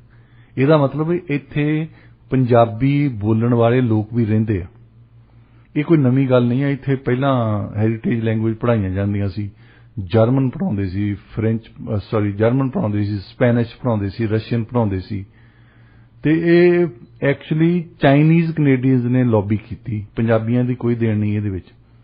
ਇਹ ਜਦੋਂ ਚਾਈਨੀਜ਼ ਮੈਂਡਰਿਨ ਉਹਨਾਂ ਨੇ ਹੈਰੀਟੇਜ ਲੈਂਗੁਏਜ ਲਾਈ ਹੈ ਨਾ BC ਦੇ ਵਿੱਚ, ਉਸ ਵੇਲੇ ਪੰਜਾਬੀ ਵੀ ਲਾਤੀ ਨਾਲ ਕਿ ਇਹ ਵੀ ਇੱਕ ਹੈਰੀਟੇਜ ਲੈਂਗੁਏਜ ਹੈ, ਪੰਜਾਬੀ ਬੋਲਣ ਵਾਲੇ ਵੀ ਇੱਥੇ ਰਹਿੰਦੇ ਆ। ਸੋ ਹੁਣ ਸਕੂਲਾਂ ਦੇ ਵਿੱਚ, ਕਾਲਜ ਦੇ ਵਿੱਚ ਪੜ੍ਹਾਈ ਜਾਂਦੀ ਹੈ ਪੰਜਾਬੀ ਵੀ, ਪਰ ਬਦਕਿਸਮਤੀ ਇਹ ਹੈ ਵੀ ਪੰਜਾਬੀ ਉਹ ਬੰਦੇ ਪੜ੍ਹਾਉਂਦੇ ਜਿਨ੍ਹਾਂ ਨੂੰ ਪੰਜਾਬੀ ਬੋਲਣੀ ਨਹੀਂ ਆਉਂਦੀ। ਜੀ ਬਿਲਕੁਲ, ਮੈਂ ਨਾ ਇਹ ਤੁਹਾਡੇ ਨਾਲ ਇੱਕ ਦਿਨ ਗੱਲ ਕਰਦੀ ਸੀ ਕਿ ਜਿਹੜੇ ਪੰਜਾਬੀ ਪੜ੍ਹਾਉਂਦੇ ਹੈਗੇ ਇਵਨ ਯੂਨੀਵਰਸਿਟੀਜ਼ ਦੇ ਵਿੱਚ, ਸਾਰਿਆਂ ਦੀ ਨਹੀਂ ਆਪਾਂ ਗੱਲ ਕਰਦੇ, ਪਰ ਉਹਨਾਂ ਵਿੱਚੋਂ ਕੁਝ ਇਹੋ ਜਿਹੇ ਹੈਗੇ ਆ ਟੀਚਰ ਕਿ ਉਹਨਾਂ ਦੀ ਆਪਣੀ ਜਿਹੜੀ ਪੰਜਾਬੀ ਹੈਗੀ ਆ ਬਹੁਤੀ ਵਧੀਆ ਹੈ ਨਹੀਂ, ਪਰ ਫਿਰ ਵੀ ਉਹ ਪੰਜਾਬੀ ਦੇ ਟੀਚਰ ਹੈਗੇ ਆ। ਉਹ ਫਿਰ ਇੱਕ ਲੌਬੀ ਬਣ ਚੁੱਕੀ ਹੈ ਇੱਥੇ, ਬਹੁਤ ਚਿਰ ਪਹਿਲਾਂ ਦੀ ਲੌਬੀ ਬਣੀ ਆ। ਜਿਹੜੇ ਜਦੋਂ ਤਰਜਮਾ ਕਰਦੇ ਆ ਨਾ, ਤੁਸੀਂ BC ਸਰਕਾਰ ਦਾ ਇਹ ਪ੍ਰੈਸ ਰਿਲੀਜ਼ ਵੀ ਕਰਦੇ ਹੁੰਦੇ ਆ, ਜੇ ਉਹ ਤੁਸੀਂ ਪੜ੍ਹੋ ਤਾਂ ਤੁਹਾਨੂੰ ਉਹ ਪੰਜਾਬੀ ਸਮਝ ਨਹੀਂ ਆਉਣੀ ਕਦੇ ਵੀ। ਜੇ ਪੰਜਾਬੀ ਦੇ ਕਈ ਲਿਟਰੇਚਰ ਪੜ੍ਹਦੇ ਆ, ਚੱਕਦੇ ਆ, ਉਹ ਪੰਜਾਬੀ ਪਤਾ ਨਹੀਂ ਕਿਹੜੇ ਤਰੀਕੇ ਨਾਲ, ਜਦੋਂ ਪਹਿਲਾਂ ਆਉਂਦੇ ਹੁੰਦੇ ਸੀ ਪੰਜਾਬੀ ਇੱਥੇ, ਜਿਹੜੇ ਬੰਦੇ ਪੈਸੇ ਕਮਾਉਂਦੇ ਸੀ ਇਸ ਤਰਜਮਾ ਕਰਨ ਤੇ, ਉਹਨਾਂ ਨੂੰ ਇੰਗਲਿਸ਼ ਨਹੀਂ ਸੀ ਆਉਂਦੀ ਹੁੰਦੀ ਤਾਂ ਉਹ ਪੰਜਾਬ ਡਿਕਸ਼ਨਰੀ ਲੈ ਕੇ ਬਹਿ ਜਾਂਦੇ ਹੁੰਦੇ ਸੀ ਤਾਂ ਜਿੱਦਾਂ ਦੀ ਪੰਜਾਬੀ ਉਹ ਲਿਖ ਦਿੰਦੇ ਸੀ। ਜਦ ਮੈਂ ਤੁਹਾਨੂੰ ਦੱਸਦਾ, ਜਦੋਂ ਮੈਂ ਆਇਆ ਇੱਥੇ ਮੈਨ ਪਾਵਰ ਦੇ ਗਏ ਤੇ ਉੱਥੇ ਇੱਕ ਪੈਂਫਲੇਟ ਪਿਆ ਕਿ ਨੌਕਰੀ ਕਿਵੇਂ ਢੂੰਡੀਏ। ਅੱਛਾ, ਮੈਂ ਉਹ ਚੱਕ ਕੇ ਲਾਇਆ, ਮੈਂ ਕਿਹਾ ਵੀ ਇਹ ਤਾਂ ਚੰਗੀ ਗੱਲ ਹੈ, ਵੀ ਮੈਂ ਵੀ ਨੌਕਰੀ ਲੱਭਦਾ ਫਿਰਦਾ, ਕਿਉਂਕਿ ਪਾਰਟ ਟਾਈਮ ਮੈਂ ਸਕੂਲੇ ਤੇ ਜਾਣ ਲੱਗ ਪਿਆ, ਫਿਰ ਪਾਰਟ ਟਾਈਮ ਜੌਬ ਲੱਭਦੇ ਸੀ, ਲੱਭਦੀ ਨਹੀਂ ਸੀ ਉਦੋਂ ਜੌਬ। ਤੇ ਉਹ ਲਿਆ ਕੇ ਜਦੋਂ ਮੈਂ ਘਰ ਦੇਖਿਆ ਤਾਂ ਉਹ ਮੈਨੂੰ ਸਮਝ ਨਹੀਂ ਆਈ ਪੰਜਾਬੀ ਲਿਖੀ। ਮੈਂ ਕਿਹਾ ਮੈਨੂੰ ਵੀ ਗੁਰਮੁਖੀ ਪੜ੍ਹਨੀ ਆਉਂਦੀ ਆ, ਪਰ ਅੱਜ ਵੀ ਪੰਜਾਬ ਤੋਂ ਪੰਜਾਬੀ ਆਉਂਦੀ ਹੈ, ਅੰਗਰੇਜ਼ੀ ਤਾਂ ਹਲੇ ਆਉਂਦੀ ਨਹੀਂ ਸੀ ਉਦੋਂ। ਤੇ ਫਿਰ ਮੈਂ ਮਨ ਦੇ ਵਿੱਚ ਹੀ ਸੋਚਿਆ ਵੀ ਕੈਨੇਡਾ ਦੇ ਵਿੱਚ ਤਾਂ ਨੂੰ ਸਵਿਚ ਕਰੇ ਤਾਂ ਬਿਜਲੀ ਆਨ ਹੁੰਦੀ ਆ, ਸੱਜੇ ਹੱਥ ਜਾਂਦੇ ਆ, ਤੁਸੀਂ ਕਾਰਾਂ ਚਲਾਉਂਦੇ ਆ, ਕਿਉਂਕਿ ਉੱਥੇ ਅਸੀਂ ਖੱਬੇ ਹੱਥੋਂ ਆਏ ਸੀ। ਜੀ ਜੀ। ਮੈਂ ਕਿਹਾ ਵੀ ਇੱਥੇ ਸੱਜੇ ਹੱਥ ਵਾਲੀ ਪੰਜਾਬੀ ਹੋਣੀ ਹੈ ਜੀ। ਹੁਣ ਜਿਹੜੀ ਪੰਜਾਬੀ ਲਿਖਦੇ ਆ ਇਹ ਉਹ ਲੋਕ ਆ ਜਿਨ੍ਹਾਂ ਨੂੰ ਕੱਲੀ ਅੰਗਰੇਜ਼ੀ ਆਉਂਦੀ ਆ। ਹੁਣ ਪੰਜਾਬ ਤੋਂ ਆਉਂਦੇ ਆ ਜਿਹੜੇ ਪੰਜਾਬੀ ਨਹੀਂ ਆਉਂਦੀ ਉਹਨਾਂ ਨੂੰ, ਪਰ ਅੰਗਰੇਜ਼ੀ ਆਉਂਦੀ ਆ ਜੀ। ਸੋ ਉਹ ਜਿਹੜੀ BC ਵਾਲੇ ਸਰਕਾਰ ਭੇਜਦੀ ਆ ਨਾ ਸਾਨੂੰ, ਇਹ ਉਹਨਾਂ ਬੰਦਿਆਂ ਦੇ ਲਿਖੀ ਆ ਪੰਜਾਬੀ ਜਿਨ੍ਹਾਂ ਨੂੰ ਅੰਗਰੇਜ਼ੀ ਆਉਂਦੀ ਆ, ਪੰਜਾਬੀ ਨਹੀਂ ਆਉਂਦੀ। ਬਾਕੀ ਜਿਹੜਾ ਕੰਮ ਹੈਗਾ ਗੂਗਲ ਟਰਾਂਸਲੇਟ ਕਰ ਦਿੰਦਾ, ਕਿਉਂਕਿ ਚੈੱਕ ਤਾਂ ਕਰਨਾ ਨਹੀਂ, ਜੋ ਉਹਦੇ ਤੇ ਲਿਖਿਆ ਆ ਜਾਂਦਾ ਉਹਨੂੰ ਪੜ੍ਹ ਕੇ ਨਹੀਂ ਕਈ ਲੋਕ ਦੇਖਦੇ ਹੈਗੇ। ਉਸੇ ਤਰੀਕੇ ਦੇ ਨਾਲ ਨਾ ਜਿਹੜੀ ਚੀਜ਼ ਉੱਥੇ ਲਿਖੀ ਆ ਜਾਂਦੀ ਗੂਗਲ ਟਰਾਂਸਲੇਸ਼ਨ ਦੇ ਵਿੱਚ, ਕਈ ਵਾਰੀ ਕਈ ਸ਼ਬਦਾਂ ਦਾ ਉੱਥੇ ਸਹੀ ਅਰਥ ਨਹੀਂ ਹੁੰਦਾ। ਕਈ ਵਾਰੀ ਜਿਹੜੀ ਲੈਂਗੁਏਜ ਹੈ, ਜਿਹੜੀ ਟਰਾਂਸਲੇਸ਼ਨ ਹੈ ਨਾ, ਉਹ ਹੈਗੀ ਹੈ ਕਿ ਤੁਸੀਂ ਇੱਕ ਲੈਂਗੁਏਜ ਨੂੰ ਪੜ੍ਹੋ, ਜੇ ਇੰਗਲਿਸ਼ ਆਉਂਦੀ ਆ ਤੁਹਾਨੂੰ ਜੀ ਉਹਨੂੰ ਸਮਝ ਕੇ ਤੁਸੀਂ ਪੰਜਾਬੀ 'ਚ ਲਿਖੋ ਵੀ ਇਹ ਪੰਜਾਬੀ 'ਚ ਕਿਸ ਤਰੀਕੇ ਨਾਲ ਲਿਖੀ ਜਾ ਸਕਦੀ ਹੈ। ਜੀ ਅਸੀਂ ਇਹ ਜਿਹੜਾ ਤਰਜਮਾਕਾਰਾਂ ਦਾ ਕੰਮ ਹੈ ਕਿ ਉਹਨੂੰ ਲਿਟਰਲੀ ਟਰਾਂਸਲੇਟ ਕਰਦੇ ਆ, ਉਹ ਵਰਡ ਟੂ ਵਰਡ ਟਰਾਂਸਲੇਟ ਦੇ ਚੱਕਰ 'ਚ ਪੈ ਜਾਂਦੇ ਆ ਤੇ ਉਹਦੇ ਨਾਲ ਉਹ ਖਤਮ ਹੋ ਜਾਂਦੀ ਹੈ ਜਿਹੜੀ ਸਮਝ ਹੁੰਦੀ ਹੈ ਨਾ। ਜਿਵੇਂ ਕੋਈ ਨਿਊਜ਼ ਹੈਗੀ ਆ, ਨਿਊਜ਼ ਨੂੰ ਪੜ੍ਹ ਕੇ ਬੰਦਾ ਸਮਝਦਾ ਵੀ ਇਹਦੇ 'ਚ ਹੋਇਆ ਕੀ ਆ, ਉਸ ਤੋਂ ਬਾਅਦ ਤੁਸੀਂ ਉਹਨੂੰ ਲਿਖ ਦਿੰਦੇ ਹੋ ਤਾਂ ਟਰਾਂਸਲੇਸ਼ਨ ਬਣ ਜਾਂਦੀ ਆ ਪ੍ਰੋਪਰ। ਪਰ ਕਈ ਲੋਕੀ ਕੀ ਕਰਦੇ ਆ, ਉਹ ਗੂਗਲ ਟਰਾਂਸਲੇਟ ਦੇ ਵਿੱਚ ਪਾ ਲੈਂਦੇ ਨੇ ਕਾਪੀ ਪੇਸਟ ਕਰਕੇ ਤੇ ਦੂਸਰੀ ਸਾਈਡ ਤੇ ਫਿਰ ਜਿਹੜੇ ਉੱਥੇ ਟਰਾਂਸਲੇਸ਼ਨ ਦੇ ਵਿੱਚ ਨਵੇਂ ਸ਼ਬਦ ਹੁੰਦੇ ਆ ਉਹਨਾਂ ਨੂੰ ਆਪ ਨੂੰ ਵੀ ਨਹੀਂ ਪਤਾ ਹੁੰਦਾ ਵੀ ਉਹ ਜਿਹੜਾ ਸੈਂਟੈਂਸ ਹੈਗਾ ਨਾ ਉਹਦਾ ਕੋਈ ਮਤਲਬ ਬਣਦਾ ਕਿ ਨਹੀਂ ਬਣਦਾ। ਜੀ ਪੰਡਿਤ ਨਹਿਰੂ ਜੀ ਬਾਰੇ ਗੱਲ ਕਰਦੇ ਹੁੰਦੇ ਸੀ। ਉਹਨਾਂ ਦੀ ਲੈਂਗੁਏਜ ਜਿਹੜੀ ਸੀ, ਫਰਸਟ ਲੈਂਗੁਏਜ, ਪਹਿਲੀ ਮਾਂ ਬੋਲੀ ਉਹ ਅੰਗਰੇਜ਼ੀ ਸੀ, ਅੰਗਰੇਜ਼ੀ ਬੋਲਦੇ ਹੁੰਦੇ ਸੀ। ਆਪਾਂ ਇੰਗਲਿਸ਼ ਦੇ ਵਿੱਚ ਉਹਨਾਂ ਨੇ ਭਾਸ਼ਣ ਦੇਣਾ, today we are celebrating India's independence day. ਉਹਨਾਂ ਨੇ ਫਿਰ ਉਹ ਟਰਾਂਸਲੇਟ ਕਰਨੀ, आज हम मना रहे हैं भारत का आज़ादी दिवस। ਉਹ ਇਹ ਨਹੀਂ ਹੈ ਕਿ ਜਿਹੜੀ ਜਿੱਦਾਂ ਹਿੰਦੀ ਬੋਲੀ ਜਾਣੀ ਚਾਹੀਦੀ ਹੈ ਉਦਾਂ ਬੋਲੀ ਜਾਣੀ ਚਾਹੀਦੀ ਹੈ। ਉਹਨਾਂ ਦੀ ਹਿੰਦੀ ਹੁੰਦੀ ਸੀ ਕਿ ਪਹਿਲਾਂ ਇੰਗਲਿਸ਼ ਬੋਲਣੀ, ਉਹਨੂੰ ਲਿਟਰਲੀ ਟਰਾਂਸਲੇਟ ਕਰਕੇ ਉਦਾਂ ਹੀ ਬੋਲਣਾ, ਤੇ ਇੱਥੇ ਉਹ ਹਾਲਤ ਸਾਡੀ ਪੰਜਾਬੀ ਦੀ ਹੋਈ ਹੈ। ਇਸ ਸਮੇਂ ਤੁਸੀਂ ਸੁਣ ਰਹੇ ਹੋ ਪ੍ਰੋਗਰਾਮ ਪੰਜਾਬੀ ਆਵਾਜ਼ ਡਾਕਟਰ ਸ਼ਿੰਦਰ ਪ੍ਰੇਵਾਲ ਤੇ ਸੁਖਜੀਤ ਮੰਗਰ ਦੇ ਨਾਲ। ਡਾਕਟਰ ਸਾਹਿਬ, ਹੁਣ ਗੱਲਬਾਤ ਕਰਦੇ ਹਾਂ ਰੂਸ ਖਿਲਾਫ ਕੈਨੇਡਾ ਤੇ ਅਮਰੀਕਾ ਵੱਲੋਂ ਐਲਾਨੀਆਂ ਹੋਈਆਂ ਪਾਬੰਦੀਆਂ ਬਾਰੇ। ਪਹਿਲਾਂ ਆਪਣੇ ਸਰੋਤਿਆਂ ਨੂੰ ਤੁਸੀਂ ਇਹਨਾਂ ਪਾਬੰਦੀਆਂ ਬਾਰੇ ਦੱਸੋ ਤੇ ਉਸ ਤੋਂ ਬਾਅਦ ਇਸ ਦਾ ਕੀ ਅਸਰ ਹੋ ਸਕਦਾ ਹੈ। ਸਭ ਤੋਂ ਪਹਿਲਾਂ ਜਦੋਂ ਗੱਲਾਂ ਸੈਂਕਸ਼ਨਜ਼ ਕਹਿੰਦੇ ਆ, ਇਕਨੋਮਿਕ ਸੈਂਕਸ਼ਨਜ਼ ਹੈ ਜੀ, ਕਿ ਆਰਥਿਕ ਤੌਰ ਤੇ ਜੇ ਹੁਣ ਤੁਸੀਂ ਇੱਕ ਸਟੋਰ ਨੂੰ ਕੁਝ ਵੇਚਦੇ ਆ, ਤੁਸੀਂ ਕਹਿੰਦੇ ਕਿ ਅਸੀਂ ਤੁਹਾਨੂੰ ਵੇਚਣੋਂ ਹਟ ਜਾਣਾ, ਇਹ 'ਚ ਤੁਹਾਡਾ ਨੁਕਸਾਨ ਵੀ ਹੋਣਾ। ਵੈਸੇ ਦੋਨਾਂ ਦਾ ਤੁਸੀਂ ਕਦੇ ਸੋਚਿਆ ਨਾ, ਸਾਡਾ ਨੁਕਸਾਨ ਵੀ ਹੋਣਾ, ਉਹਨਾਂ ਦਾ ਵੀ। ਚਲੋ ਉਹਨਾਂ ਨੇ ਕਿਸੇ ਹੋਰ ਨੂੰ ਕਰ ਲੈਣਾ, ਉਹ ਕਹਾਂਗੇ ਜੇ ਤੁਸੀਂ ਆਲੂ ਨਹੀਂ ਵੇਚਣਾ ਹੀ ਕਿਤੇ ਹੋਰ ਲੈ ਲੈਣੇ ਆ। ਤੇ ਤੁਸੀਂ ਇੱਕ ਗੱਲ ਗੰਭੀਰਤਾ ਨਾਲ ਸੋਚਣ ਵਾਲੀ ਹੈ, ਅਮਰੀਕਾ ਨੇ ਤਾਂ ਕੈਨੇਡਾ ਨੇ ਕਈ ਸੈਕਟਰ ਦੇ ਵਿੱਚ ਸਾਡਾ, ਪਹਿਲੀ ਤਾਂ ਗੱਲ ਕੈਨੇਡਾ ਤਾਂ ਬਹੁਤਾ ਟ੍ਰੇਡ ਹੀ ਹੈ ਨਹੀਂ ਉਹਨਾਂ ਨਾਲ। 640 ਮਿਲੀਅਨ ਦਾ ਪਿਛਲੇ ਸਾਲ ਕੀਤਾ ਇਹਨਾਂ ਨੇ, ਕੋਈ ਵੱਡੀ ਗੱਲ ਨਹੀਂ। ਉਹ 640 ਮਿਲੀਅਨ ਦਾ ਟ੍ਰੇਡ ਬਹੁਤਾ ਨਹੀਂ ਹੁੰਦਾ। ਅਮਰੀਕਾ ਵਾਲਿਆਂ ਦਾ ਹੈਗਾ, ਉਹਨਾਂ ਦਾ $4.8 ਬਿਲੀਅਨ ਦਾ ਹੈ, ਉਹ ਵੀ ਕੋਈ ਬਹੁਤਾ ਨਹੀਂ ਹੈ। ਜ਼ਿਆਦਾ ਟ੍ਰੇਡ ਜਿਹੜਾ ਰਸ਼ੀਆ ਵਾਲਿਆਂ ਦਾ ਚਾਈਨਾ ਨਾਲ ਹੈ ਤੇ ਹੋਰ ਮੁਲਕਾਂ ਦੇ ਨਾਲ। ਹੁਣ ਉਹਦੇ ਵਿੱਚ ਇਹਨਾਂ ਨੇ ਸਭ ਤੋਂ ਪਹਿਲਾਂ ਬੈਂਕਿੰਗ ਸੈਕਟਰ ਜਿਹੜਾ ਰਸ਼ੀਆ ਦਾ, ਤੇ ਉੱਥੇ ਦੇ ਜਿਹੜੇ ਪਿਊਟਨ ਦੇ ਨਾਲ ਚੰਗੇ ਬਿਜ਼ਨਸਮੈਨ ਆ ਜਿਨ੍ਹਾਂ ਦੀ ਉਹਨਾਂ ਮਿਲਦੀ ਕਹਿੰਦੇ ਨੇ ਰਾਏ ਮਿਲਦੀ ਹੈ, ਉਹਨਾਂ ਬੰਦਿਆਂ ਦੇ ਜਿਹੜੇ ਐਸੈਟ ਹੈ ਇਹਨਾਂ ਦੀਆਂ ਬੈਂਕਾਂ ਦੇ ਵਿੱਚ ਪਏ। ਇਹ ਸਮਝਣ ਵਾਲੀ ਗੱਲ ਹੈ ਕਿ ਜਿਹੜੀਆਂ ਚੀਜ਼ਾਂ ਇੱਥੋਂ ਐਕਸਪੋਰਟ ਕਰਦੇ ਨੇ ਉਹ ਬੰਦੇ ਜਿਹੜੀਆਂ ਵੀ ਫੈਕਟਰੀਆਂ ਨੇ, ਚਾਹੇ ਉਹ ਟਰਾਂਸਪੋਰਟ ਇੰਡਸਟਰੀ ਹੋਵੇ, ਪੈਟਰੋਕੈਮੀਕਲ ਇੰਡਸਟਰੀ ਹੋਵੇ, ਉਹ ਜਾ ਕੇ ਪਹਿਲਾਂ ਹੀ ਜਸਟਨ ਟਰੂਡੋ ਦੇ ਕੋਲ ਬੈਠੇ ਹੋਣੇ ਆ, ਜੋ ਬਾਈਡਨ ਦੇ ਕੋਲ ਬੈਠੇ ਹੋਣੇ ਆ, ਭਾਈ ਇਹਨਾਂ ਗੱਲਾਂ ਤੇ ਤੁਸੀਂ ਪਾਬੰਦੀ ਨਾ ਲਾ ਦਿਓ, ਕਿਉਂਕਿ ਜੇ ਤੁਸੀਂ ਪਾਬੰਦੀ ਲਾਤੀ ਉਹਨਾਂ ਦੇ ਕੋਲ ਚੁਆਇਸ ਹੁੰਦੀ ਹੈ।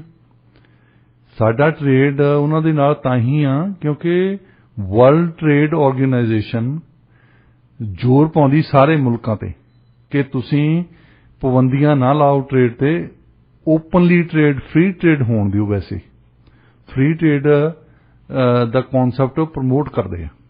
ਜਿੱਦਾਂ ਹੁਣ ਹਿੰਦੁਸਤਾਨ ਨੂੰ ਉਹ ਕਹਿੰਦੇ ਆ ਕਿ ਤੁਸੀਂ ਕਿਸਾਨਾਂ ਨੂੰ ਸਬਸਿਡੀਜ਼ ਦਿੰਦੇ ਆ, ਆਹ ਦਿੰਦੇ ਆ, ਤੇ ਇਹ ਦੇਣੀਆਂ ਨਹੀਂ ਚਾਹੀਦੀਆਂ। ਜਿਹੜੀ ਹਿੰਦੁਸਤਾਨੀ ਸਰਕਾਰ ਕਹਿੰਦੀ ਹੈ ਕਿ ਅਸੀਂ ਸਬਸਿਡੀ ਨਹੀਂ ਘੱਟ ਕਰਨੀ ਆ, ਜਾਂ ਅਸੀਂ ਸਾਰੀ ਮਾਰਕੀਟ ਪੂਰੀ ਦੀ ਪੂਰੀ ਦੇਣੀ ਆ, ਵੀ ਜਿੱਥੇ ਤੁਸੀਂ ਮਰਜ਼ੀ ਵੇਚੋ ਇੰਡੀਆ ਦੇ ਵਿੱਚ, ਉਹ ਪ੍ਰੈਸ਼ਰ ਪਾਇਆ ਹੈ ਇੰਟਰਨੈਸ਼ਨਲ ਮਾਰਕੀਟ ਨੇ, ਵਰਲਡ ਟ੍ਰੇਡ ਆਰਗੇਨਾਈਜੇਸ਼ਨ ਨੇ। ਉਹਨਾਂ ਦੀ ਆਪਣੀ ਪਾਲਿਸੀ ਨਹੀਂ ਆ, ਉਹ ਪਾਲਿਸੀ ਹੈਗੀ ਆ ਬਾਹਰੋਂ ਇੰਪੋਜ਼ ਕਰਦੇ ਆ ਉਹਨਾਂ ਤੇ, ਜਿਹੜਾ ਕਿ ਉਹਨਾਂ ਨੂੰ ਮੰਨਣਾ ਪੈਂਦਾ। ਨਹੀਂ ਤਾਂ ਉਹ ਜਿੱਥੇ ਭੇਜਦੇ ਆਪਣਾ ਸਮਾਨ, ਫਿਰ ਉਹ ਤੇ ਪਾਬੰਦੀ ਲਾਉਂਦੇ ਆ ਦੂਜੇ ਮੁਲਕ। ਉਹ ਕਹਿੰਦੇ ਕਿ ਤੁਸੀਂ ਤਾਂ ਗੱਲ ਮੰਨਦੇ ਨਹੀਂ ਸਾਡੀ, ਅਸੀਂ ਫਿਰ ਤੁਹਾਡੀ ਕਿਉਂ ਸਮਾਨ ਖਰੀਦੀ। ਸੋ ਇਸ ਕਰਕੇ ਜਿੱਦਾਂ ਹੁਣ ਰਸ਼ੀਆ ਵਾਲੇ ਹਰੇਕ ਸਾਲ $900 ਮਿਲੀਅਨ ਦੀ ਚੀਜ਼ ਭੇਜਦੇ ਆ ਕੈਨੇਡਾ ਨੂੰ। ਹੁਣ ਕੈਨੇਡਾ ਦੇ ਵਿੱਚ ਬਹੁਤ ਚੀਜ਼ ਹੈ, ਇੱਥੇ ਇਹਨਾਂ ਨੂੰ ਚੀਜ਼ ਦੀ ਲੋੜ ਨਹੀਂ ਹੈ। ਇਹ ਸਿਰਫ ਤੇ ਸਿਰਫ ਵਰਲਡ ਟ੍ਰੇਡ ਨੂੰ ਖੁਸ਼ ਰੱਖਣ ਲਈ ਟ੍ਰੇਡ ਆਰਗੇਨਾਈਜੇਸ਼ਨ ਨੂੰ ਖੁਸ਼ ਰੱਖਣ ਨੂੰ ਕੀਤਾ ਜਾਂਦਾ। ਜੇ ਅੱਛਾ ਮੁੜ ਕੇ ਆਉਂਦੇ ਆ ਜਿਹੜੇ ਕਿਉਂ ਇਹਨਾਂ ਨੇ ਸਿਰਫ ਤੇ ਸਿਰਫ ਫਾਈਨੈਂਸ਼ੀਅਲ ਇੰਸਟੀਟਿਊਸ਼ਨ ਨੂੰ ਹੀ ਟਾਰਗੇਟ ਕੀਤਾ ਹੈ। ਇਹਦੇ ਵਿੱਚ ਹੁਣ ਕੋਈ ਫੈਕਟਰੀ ਬੰਦ ਕਰਨ ਦੀ ਲੋੜ ਨਹੀਂ ਹੈ, ਕਿਉਂਕਿ ਜੇ ਤੁਸੀਂ ਸੈਂਕਸ਼ਨ ਲਾਓਗੇ ਕਿ ਪੈਟਰੋਕੈਮੀਕਲ ਇੰਡਸਟਰੀ ਆ ਸਾਡੀ ਜਿਹੜੀ ਉਹਨਾਂ ਨੂੰ ਐਕਸਪੋਰਟ ਕਰਦੀ ਹੈ, ਟਰਾਂਸਪੋਰਟ ਇੰਡਸਟਰੀ ਆ ਜਿਹੜੀ ਐਕਸਪੋਰਟ ਕਰਦੀ ਹੈ, ਸਾਡੇ ਮਸ਼ੀਨਰੀ ਆ ਬਣਾਉਣੇ ਆ US ਦੇ ਵਿੱਚ ਉਹ ਐਕਸਪੋਰਟ ਕਰਦੇ ਆ। ਜੇ ਇਹਨਾਂ ਨੂੰ ਐਕਸਪੋਰਟ ਤੇ ਪਾਬੰਦੀ ਲਾ ਦਿੰਦੇ ਆ ਤੇ ਇਹਨਾਂ ਦੇ ਹੀ ਬੰਦੇ ਰੌਲਾ ਪਾਉਂਦੇ ਆ ਕਿ ਭਾਈ ਤੁਸੀਂ ਸਾਡੇ ਐਕਸਪੋਰਟ ਤੇ ਪਾਬੰਦੀ ਲਾਉਂਦੇ ਆ, ਸਾਨੂੰ ਘਾਟਾ ਪਾ ਰਹੇ ਆ, ਤੁਸੀਂ ਰਸ਼ੀਆ ਨੂੰ ਨਹੀਂ ਟਾਰਗੇਟ ਕਰ ਰਹੇ, ਤੁਸੀਂ ਤਾਂ ਸਾਨੂੰ ਘਾਟਾ ਪਾ ਰਹੇ ਆ, ਸਾਡੇ ਮਜ਼ਦੂਰ ਲੇ ਆਫ ਹੋਣੇ ਜੀ। ਅੱਛਾ 6 ਮਹੀਨੇ ਸਾਲ ਤੁਸੀਂ ਪਾਬੰਦੀ ਲਾਈ ਰੱਖੀ ਆ, ਉਹਨਾਂ ਨੇ ਕਿਸੇ ਹੋਰ ਤੋਂ ਟਰਾਂਸਪੋਰਟੇਜ ਖਰੀਦਣੀ ਸ਼ੁਰੂ ਕਰ ਦੇਣੀ, ਉਹਨਾਂ ਨੇ ਉਹੀ ਮਸ਼ੀਨਰੀ ਕਿਸੇ ਹੋਰ ਤੋਂ ਲੈਣੀ ਸ਼ੁਰੂ ਕਰ ਦੇਣੀ ਹੈ, ਪੈਟਰੋਕੈਮੀਕਲ ਉਹਨਾਂ ਤੋਂ ਬਹੁਤ ਹੈ। ਫਿਰ ਇਹਨਾਂ ਨੁਕਸਾਨ ਤਾਂ ਸਾਡਾ ਹੋਣਾ ਨਾ, ਉਹਨਾਂ ਦਾ ਨੁਕਸਾਨ ਨਹੀਂ ਹੋਣਾ। ਸੋ ਇਸ ਕਰਕੇ ਤੁਸੀਂ ਧਿਆਨ ਰੱਖੋ ਕਿ ਇਹ ਫਾਈਨੈਂਸ਼ੀਅਲ ਇੰਸਟੀਟਿਊਸ਼ਨ ਤੇ ਗੱਲ ਇਹਨਾਂ ਦੀ ਨਿਰਭਰ ਹੋਈ ਹੈ ਕਿ ਉਹਨਾਂ ਦੇ ਅਸੀਂ ਆਹ ਫਰੀਜ਼ ਕਰ ਦਿਆਂਗੇ, ਉਹ ਫਰੀਜ਼ ਕਰ ਦਿਆਂਗੇ, ਉਹਨਾਂ ਦੇ ਐਸੈਟ ਫਰੀਜ਼ ਕਰ ਦਿਆਂਗੇ। ਇਹ ਲਈ ਜਿਹੜੀਆਂ ਬੈਂਕਾਂ ਆ ਸਾਡੀਆਂ ਇਹ ਬੜੀਆਂ ਖੁਸ਼ ਹੁੰਦੀਆਂ। ਇੱਕ ਤਾਂ ਉਹਨਾਂ ਦਾ ਸਿੱਧਾ ਹੀ ਕੰਮ ਹੈ ਨਾ, ਜੇ ਅਸੀਂ ਪੈਸੇ ਰੱਖਦੇ ਆ ਤੁਹਾਡੇ ਪੈਸੇ ਲੈ ਕੇ ਕਿਸੇ ਹੋਰ ਨੂੰ ਉਧਾਰ ਦੇ ਦਿੰਦੇ ਆ, ਤੁਹਾਨੂੰ ਉਹ ਦਿੰਦੇ ਆ 1% ਵੀ ਨਹੀਂ ਦਿੰਦੇ, ਉਹਨੂੰ 4% ਦੇ ਦਿੰਦੇ। ਮਤਲਬ ਤੁਹਾਡੇ ਡਾਲਰ ਜਿਹੜੇ ਆ ਉਹ ਇੰਟਰਸਟ ਅਰਨ ਕਰਦੇ ਆ ਬੈਂਕ ਲਈ ਜੀ, ਤੁਹਾਨੂੰ ਥੋੜਾ ਮਿਲਦੇ।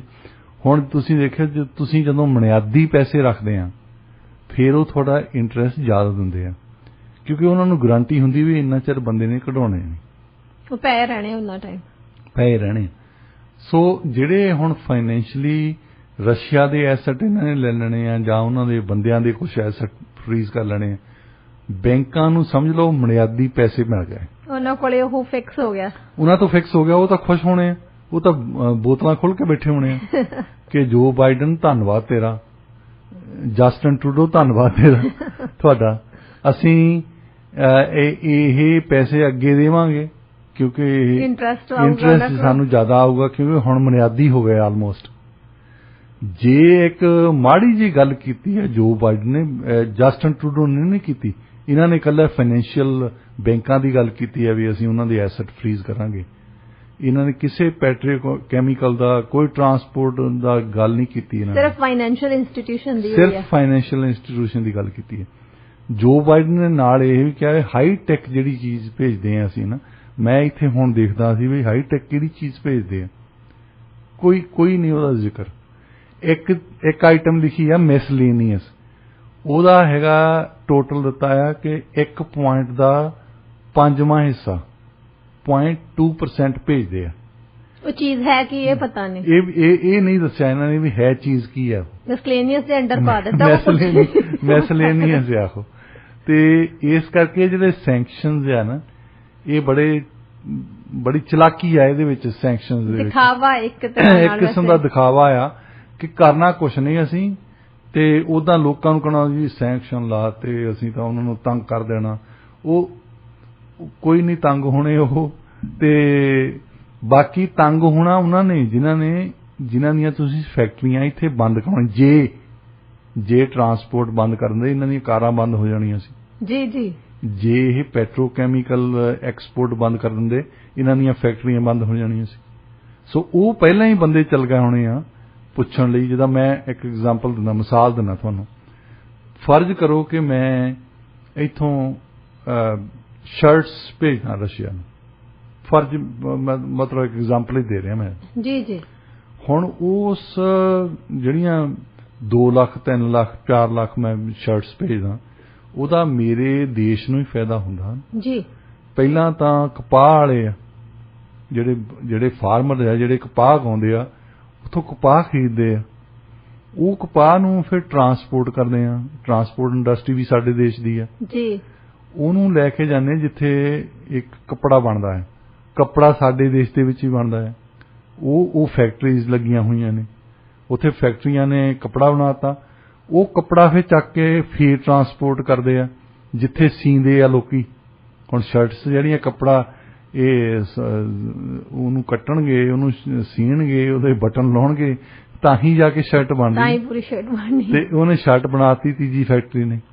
ਉਹਨਾਂ ਨੇ ਪੈਕ ਕਰਕੇ ਬਾਕਸਾਂ ਦੇ ਵਿੱਚ ਪਾ ਕੇ ਅੱਗੇ ਟਰਾਂਸਪੋਰਟ ਕਰਾਉਣੀ ਪੈਣੀ ਹੈ, ਕਿਉਂਕਿ ਬੰਦਰਗਾਹ ਤੇ ਲਿਜਾਣੀ ਪੈਣੀ ਉਹ ਜੀ, ਅਸੀਂ ਸ਼ਿਪਿੰਗ ਕਰਨੀ ਇੱਥੋਂ। ਉਹਨਾਂ ਬੰਦਿਆਂ ਨੂੰ ਇਹਦੇ ਵਿੱਚ ਦੇਖ ਲਓ 4 ਇੰਡਸਟਰੀਜ਼ ਜਿਹੜੀਆਂ ਇਨਵੋਲਵ ਹੈ। ਤੇ ਮੈਂ ਜਦੋਂ ਜਾ ਕੇ ਕਹਿਣਾ, ਅਸੀਂ ਭਾਵੇਂ 3 ਬੰਦੇ ਹੀ ਆ ਜਿਹੜੇ ਐਕਸਪੋਰਟ ਕਰਦੇ ਆ, ਮੈਂ ਇਹ 4 ਇੰਡਸਟਰੀਜ਼ ਨੂੰ ਉਹਨਾਂ ਦੇ ਬੰਦਿਆਂ ਨਾਲ ਸਾਰਿਆਂ ਨਾਲ ਗੱਲ ਕਰੂੰਗਾ ਕਿ ਜੇ ਇਹਨਾਂ ਨੇ ਲਾਤੇ ਸੈਂਕਸ਼ਨ ਤਾਂ ਆਪਣੀ ਇੰਡਸਟਰੀ ਬੰਦ ਹੋ ਜਾਣੀ ਹੈ ਇੱਥੇ ਜੀ। ਤੁਸੀਂ ਦੇਖਿਓ, ਕਪਾਹ ਨਹੀਂ, ਕਿਸੇ ਨੇ ਕਪਾਹ ਨਹੀਂ ਖਰੀਦਣੀ, ਕਿਸੇ ਨੇ ਕੱਪੜਾ ਨਹੀਂ ਖਰੀਦਣਾ, ਕਿਸੇ ਨੇ ਕੋਈ ਟਰਾਂਸਪੋਰਟੇਸ਼ਨ ਨਹੀਂ ਹੋਣੀ, ਤੇ ਟਰਾਂਸਪੋਰਟ ਕੋਈ ਨਹੀਂ ਹੋਣੀ। ਤੇ ਇਹਨਾਂ ਬੰਦਿਆਂ ਨੂੰ ਮਗਰ ਲਾਉਂਗਾ ਨਾ ਜੋ ਬਾਈਡਨ ਦੇ, ਵੀ ਤੁਸੀਂ ਇਹਨੂੰ ਪੈਸੇ ਦਿੰਦੇ ਸੀ, ਅਸੀਂ ਵੀ ਪੈਸੇ ਦਿੱਤੇ ਆ ਜੀ ਜੀ, ਸਾਰੇ ਜਾਣੇ ਜਾਓ ਹੁਣ ਵਾਸ਼ਿੰਗਟਨ DC ਦੇ ਵਿੱਚ। ਇਸ ਕਰਕੇ ਇਹਨਾਂ ਨੇ ਕੋਈ ਵੀ ਪ੍ਰੋਡਕਟ ਤੇ ਪਾਬੰਦੀ ਨਹੀਂ ਲਾਈ, ਸਿਰਫ ਇੰਸਟੀਟਿਊਸ਼ਨਲ ਪਾਬੰਦੀ, ਸਿਰਫ ਬੈਂਕਿੰਗ ਸੈਕਟਰ ਦੀ ਗੱਲ ਕਰਦੇ ਆ ਜੀ, ਤਾਂ ਕਿ ਬੈਂਕਾਂ ਨੂੰ ਫਾਇਦਾ ਹੋਵੇ, ਉਹਦੇ ਵਿੱਚ ਆਪਣਾ ਨੁਕਸਾਨ ਨਹੀਂ ਕਰਾਉਣਾ ਚਾਹੁੰਦੇ ਸੈਂਕਸ਼ਨ ਦੇ ਵਿੱਚ। ਆਮ ਲੋਕਾਂ ਦੇ ਮਨ ਦੇ ਵਿੱਚ ਪਤਾ ਕਿੰਨਾ ਡਰ ਜਿਹਾ ਪੈਦਾ ਹੋਇਆ, ਲੋਕਾਂ ਦੇ ਮਨ ਦੇ ਵਿੱਚ ਆ ਵੀ ਪਤਾ ਨਹੀਂ ਕੀ ਕਰਨ ਲੱਗੇ ਆ, ਸਾਰਾ ਕੁਝ ਬੰਦ ਕਰੀ ਜਾ ਰਹੇ ਆ, ਪਤਾ ਨਹੀਂ ਕੀ ਹੋ ਜਾਣਾ। ਅੱਛਾ, ਲੋਕਾਂ ਨੂੰ ਘਾਟਾ ਪੈਣਾ, ਜਿਹੜੇ ਹੁਣ ਸੁਣਦੇ ਆ ਨਾ, ਘਾਟਾ ਇਸ ਕਰਕੇ ਪੈਣਾ ਕਿ ਬਹੁਤ ਚੀਜ਼ਾਂ ਦੀਆਂ ਕੀਮਤਾਂ ਵਧਣੀਆਂ ਆ ਇਸ ਲੜਾਈ ਦਾ ਕਰਕੇ। ਸਭ ਤੋਂ ਪਹਿਲਾਂ ਤਾਂ ਹੁਣ ਗੈਸ ਸਟੇਸ਼ਨ ਤੇ ਜਾ ਕੇ ਖੜ ਕੇ ਦੇਖਿਓ, ਅੱਜ ਹੀ ਪ੍ਰਾਈਸ ਵੱਧ ਗਈ ਹੋਣੀ, ਕਿਉਂਕਿ ਗੈਸ ਦੀ ਪ੍ਰਾਈਸ ਵਧਣੀ ਆ, ਪੈਟਰੋਲ ਦੀ ਪ੍ਰਾਈਸ ਵਧਣੀ ਹੈ, ਹੋਰ ਚੀਜ਼ਾਂ ਜਿਹੜੀਆਂ ਤੁਸੀਂ ਮੰਗਾਉਂਦੇ ਆ, ਜਦੋਂ ਪੈਟਰੋਲ ਦੀ ਪ੍ਰਾਈਸ ਵਧਣੀ ਹੁੰਦੀ ਹੈ ਉਹਦੇ ਨਾਲ ਹੀ ਹੋਰ ਚੀਜ਼ਾਂ ਵੱਧ ਜਾਂਦੀਆਂ। ਫਿਰ ਜਿਹੜੀਆਂ ਚੀਜ਼ਾਂ ਅਸੀਂ ਯੂਰਪ ਤੋਂ ਮੰਗਾਉਂਦੇ ਆ ਉਹ ਟ੍ਰੇਡ ਡਿਸਰਪਟ ਹੋ ਜਾਂਦਾ ਹੈ। ਤੇ ਇਹ ਸੈਂਕਸ਼ਨ ਦੀ ਪੋਲਿਟਿਕਸ ਸਮਝਣੀ ਬਹੁਤ ਇੰਪੋਰਟੈਂਟ ਹੈ, ਬਹੁਤ ਮਹੱਤਵਪੂਰਨ ਗੱਲ ਹੈ। ਇਹ ਇੰਨੀ ਸੌਖੀ ਗੱਲ ਨਹੀਂ ਹੈ ਜਿੰਨੀ ਜਿੱਦਾਂ ਮੋਰ ਪਾਉਂਦੇ ਫਿਰਦੇ ਆ ਜਸਟਿਨ ਟਰੂਡੋ, ਪਹਿਲਾਂ ਪਾਉਂਦੇ ਫਿਰਦੇ ਉਹ, ਤੇ ਏਦਾਂ ਜੋ ਬਾਈਡਨ ਤਾਂ ਵਿਚਾਰਾ ਪਾ ਹੀ ਨਹੀਂ ਸਕਦਾ, ਉਹ ਤਾਂ ਖੜਾ ਉਹਨੂੰ ਪਤਾ ਹੀ ਨਹੀਂ ਮੈਂ ਕੀ ਬੋਲ ਰਿਹਾ। ਇਸ ਸਮੇਂ ਤੁਸੀਂ ਸੁਣ ਰਹੇ ਹੋ ਰੇਡੀਓ ਇੰਡੀਆ KRPA 1110 AM ਤੇ ਸਾਥ ਹੈ ਪ੍ਰੋਗਰਾਮ ਪੰਜਾਬੀ ਆਵਾਜ਼ ਦਾ, ਤੇ ਅਸੀਂ ਗੱਲਬਾਤ ਕਰ ਰਹੇ ਹੈਗੇ ਆ ਡਾਕਟਰ ਸ਼ਿੰਦਰ ਪੁਰੇਵਾਲ ਜੀ ਦੇ ਨਾਲ। ਡਾਕਟਰ ਸਾਹਿਬ, ਪਿਊਟਨ ਵੱਲੋਂ ਬਾਰ-ਬਾਰ ਆਇਰਨ ਕਰਟਨ ਦੀ ਗੱਲ ਕੀਤੀ ਜਾ ਰਹੀ ਹੈ, ਪਹਿਲਾਂ ਆਪਣੇ ਸਰੋਤਿਆਂ ਨੂੰ ਦੱਸੋ ਕਿ ਇਹ ਹੈ ਕੀ? ਆਇਰਨ ਕਰਟਨ ਦੀ ਪਹਿਲੀ ਵਾਰ ਜਿਹੜੀ ਗੱਲ ਕੀਤੀ ਸੀ, ਵਿੰਸਟਨ ਚਰਚਲ ਇੰਗਲੈਂਡ ਦੇ ਪ੍ਰਾਈਮ ਮਿਨਿਸਟਰ ਹੁੰਦੇ ਸੀ, ਦੁਨੀਆ ਦੀ ਦੂਸਰੀ ਜੰਗ ਤੋਂ ਬਾਅਦ ਉਹਨਾਂ ਨੇ ਗੱਲ ਕੀਤੀ ਕਿ ਸੋਵੀਅਤ ਯੂਨੀਅਨ ਤੇ ਈਸਟਰਨ ਯੂਰਪ, ਜਿਹੜੇ ਪੋਲੈਂਡ, ਚੈਕੋਸਲੋਵਾਕੀਆ, ਹੰਗਰੀ, ਇਹਨਾਂ ਮੁਲਕਾਂ ਨੇ ਇੱਕ ਆਇਰਨ ਕਰਟਨ ਪੈਦਾ ਕਰਤਾ ਜਿੱਥੇ ਅਸੀਂ ਜਾ ਨਹੀਂ ਸਕਦੇ, ਨਾ ਉਹਨਾਂ ਨੂੰ ਦੇਖ ਸਕਦੇ ਹਾਂ। ਮਤਲਬ ਸਾਡੀਆਂ ਵਸਤਾਂ ਉੱਥੇ ਵਿਕਦੀਆਂ ਨਹੀਂ, ਨਾ ਉਹ ਸਾਡੇ ਵੱਲ ਭੇਜਦੇ ਆ। ਉਹ ਸੋਸ਼ਲਿਜ਼ਮ ਪ੍ਰਮੋਟ ਕਰਦੇ ਸੀ, ਇਹ ਕੈਪੀਟਲਿਜ਼ਮ ਪ੍ਰਮੋਟ ਕਰਦੇ ਸੀ। ਤੇ ਹੁਣ ਪੁਟਿਨ ਉਹ ਪੁਰਾਣੀ ਗੱਲ ਨੂੰ ਇਹਨਾਂ ਨੂੰ ਹੁਣ ਉਹਨੇ ਉਲਟ ਗੱਲ ਕਰਤੀ ਆ। ਅੱਗੇ ਤਾਂ ਤੁਸੀਂ ਕਹਿੰਦਾ ਗੱਲ ਕਰਦੇ ਸੀ ਕਿ ਆਇਰਨ ਕਰਟਨ ਲਾਤਾ, ਹੁਣ ਤੁਸੀਂ ਲਾਤਾ। ਕਿਉਂਕਿ ਯੂਕਰੇਨ ਨੇ ਪਿੱਛੇ ਜੇ ਅਸੀਂ ਗੱਲ ਵੀ ਕੀਤੀ ਸੀ ਕਿ ਨੇਟੋ ਜੁਆਇਨ ਕਰਨਾ ਚਾਹੁੰਦੇ ਹੋ। ਹੁਣ ਇੱਕ ਅੰਤਰਰਾਸ਼ਟਰੀ ਪੋਲਿਟਿਕਸ ਦੇ ਵਿੱਚ ਮੰਨੀ ਗੱਲ ਹੈ ਕਿ ਜਿਹੜਾ ਵੀ ਪਾਵਰਫੁਲ ਮੁਲਕ ਹੈ, ਵੱਡਾ ਮੁਲਕ ਹੈ, ਉਹਨੂੰ ਅਲਾਉ ਕੀਤਾ ਜਾਂਦਾ ਕਿ ਆਪਣੇ ਸਫੀਅਰਸ ਆਫ ਇਨਫਲੂਐਂਸ ਰੱਖੇ। ਜਿਹੜਾ ਵੱਡਾ ਸਰਦਾਰ ਹੁੰਦਾ ਉਹਦੀ ਸਰਦਾਰੀ ਚੱਲਣੀ ਹੁੰਦੀ ਪਿੰਡ ਦੇ ਵਿੱਚ।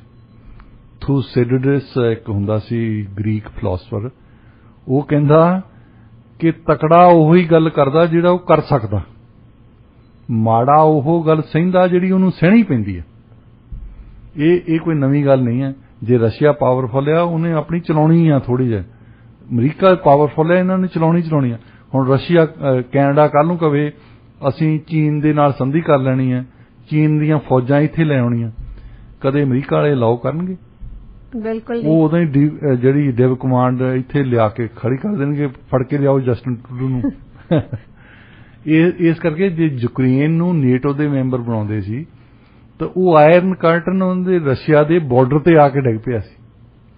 ਉਹਨਾਂ ਨੇ ਯੂਕਰੇਨ ਨੂੰ, ਪੁਟਿਨ ਨੇ ਇਹ ਵੀ ਕਿਹਾ ਯੂਕਰੇਨ ਦੇ ਪ੍ਰੈਜ਼ੀਡੈਂਟ ਨੂੰ ਕਿ ਤੁਸੀਂ ਨੇਟੋ ਜੁਆਇਨ ਨਾ ਕਰੋ, ਨੌਨ ਅਲਾਈਨਡ ਬਣ ਜਾਓ, ਕੋਈ ਨਾ ਇੱਧਰ ਦੇ ਰਹੋ ਜਿੱਦਾਂ ਚੀਨ ਵਾਲੇ ਕਰਦੇ ਆ, ਨਾ ਅਸੀਂ ਤੁਹਾਡੇ ਵੱਲ ਦੇ ਆ ਨਾ ਉਹਨਾਂ ਵੱਲ ਦੇ ਆ। ਵਿੱਚ ਵਿਚਾਲੇ ਤੇ ਰਹੋ, ਕੋਈ ਗੱਲ ਨਹੀਂ, ਤੁਸੀਂ ਰਹੀ ਜਾਓ, ਸਾਡੇ ਗੁਆਂਢੀ ਆ। ਪਹਿਲਾਂ ਤਾਂ ਰਸ਼ੀਆ ਦੇ ਹਿੱਸਾ ਹੀ ਹੁੰਦੇ ਸੀ ਤੁਸੀਂ। ਪਰ ਉਹ ਜਿਹੜੇ ਯੂਕਰੇਨ ਵਾਲਿਆਂ ਦੇ ਦਿਮਾਗ ਦੇ ਵਿੱਚ ਆ ਗਈ ਕਿ ਇਹ ਨੇਟੋ ਵਾਲੇ ਆ, ਅਮਰੀਕਾ ਵਾਲੇ ਆ, ਇਹ ਤਾਂ ਸਾਨੂੰ ਫੂਕ ਦਿੰਦੇ ਆ। ਉਹ ਤੁਸੀਂ ਪੁਰਾਣੇ ਬਿਆਨ ਪਿਛਲੇ 2-3 ਮਹੀਨਿਆਂ ਦੇ ਕੱਢ ਕੇ ਦੇਖ ਲਓ, ਜਾਂ ਪਿਛਲੇ 10 ਸਾਲਾਂ ਦੇ ਵੀ ਕੱਢ ਕੇ ਇਦਾਂ ਕਰਦੇ ਸੀ। ਜੇ ਪਿਊਟਨ ਨੇ ਹੱਥ ਲਾਇਆ ਤਾਂ ਦੇਖ ਲਵੇ। ਹੁਣ ਪਿਊਟਨ ਨੇ ਟੈਂਕ ਬਾੜ ਦਿੱਤੇ, ਹੁਣ ਕੀ ਕਰ ਲਿਆ ਤੁਸੀਂ? ਜੀ ਕੀਤਾ ਇਹਨਾਂ ਨੇ ਕੁਝ ਗੱਲਾਂ ਹੀ ਕੀਤੀਆਂ ਨਾ। ਜੀ ਜੀ। ਇਹ ਯੂਕਰੇਨ ਦੇ ਪ੍ਰੈਜ਼ੀਡੈਂਟ ਨੂੰ ਪਹਿਲਾਂ ਉਹ ਐਂਕਰਮੈਨ ਹੁੰਦਾ ਸੀ ਟੀਵੀ ਦਾ, ਸ਼ਾਇਦ ਉਹਨੂੰ ਨਹੀਂ ਪਤਾ ਹੋਣਾ ਇਹ ਕਰਨ ਕੁਰਨ ਵਾਲੇ ਕੁਛ ਨਹੀਂ, ਇਹ ਤਾਂ ਗੱਲਾਂ ਕਰਨ ਵਾਲੇ ਆ ਬਸ। ਹੁਣ ਉਹਦੇ ਟੈਂਕ ਆ ਗਏ ਆ, ਕੀਵ ਦੇ ਵਿੱਚ ਬਾੜ ਦਿੱਤੇ ਉਹਨਾਂ ਨੇ।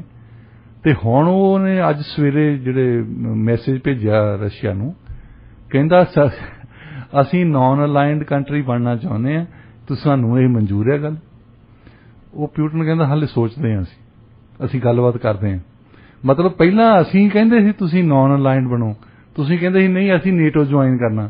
ਹੁਣ ਉਹਨਾਂ ਨੇ ਨੇਟੋ ਵਾਲਿਆਂ ਨੇ ਤੁਹਾਡੇ ਮਦਦ ਤੇ ਆਇਆ ਕੋਈ ਨਹੀਂ। ਸਿਚੁਏਸ਼ਨ ਉਲਟ ਹੋ ਗਈ, ਹੁਣ ਉਲਟ ਹੋ ਗਈ। ਹੁਣ ਛਿੱਤਰ ਖਾ ਰਹੇ, ਜਿੱਦਾਂ ਕਹਿੰਦੇ ਹੁੰਦੇ ਕਿ ਨਹੀਂ, ਇੱਕ ਟਰਾਈਬ ਦੇ ਵਿੱਚੋਂ, ਇੱਕ ਕਬੀਲੇ ਦੇ ਵਿੱਚੋਂ ਇੱਕ ਬੰਦੇ ਨੇ, ਉਹਨਾਂ ਦੇ ਸਰਦਾਰ ਨੇ ਇੱਕ ਟ੍ਰੈਸਪਾਸਰ ਨੂੰ, ਜਿਹੜਾ ਬੰਦਾ ਆ ਵੜਿਆ ਸੀ ਉਦਾਂ ਹੀ, ਉਹਨੂੰ ਸਜ਼ਾ ਦਿੱਤੀ ਵੀ ਜਾਂ ਤੂੰ 100 ਛਿੱਤਰ ਖਾ ਲਾ, ਜਾਂ 100 ਗੰਢਾ ਖਾ ਲਾ, ਤੇ ਜਾਂ 100 ਰੁਪਈਆ ਦੇ ਦੇ।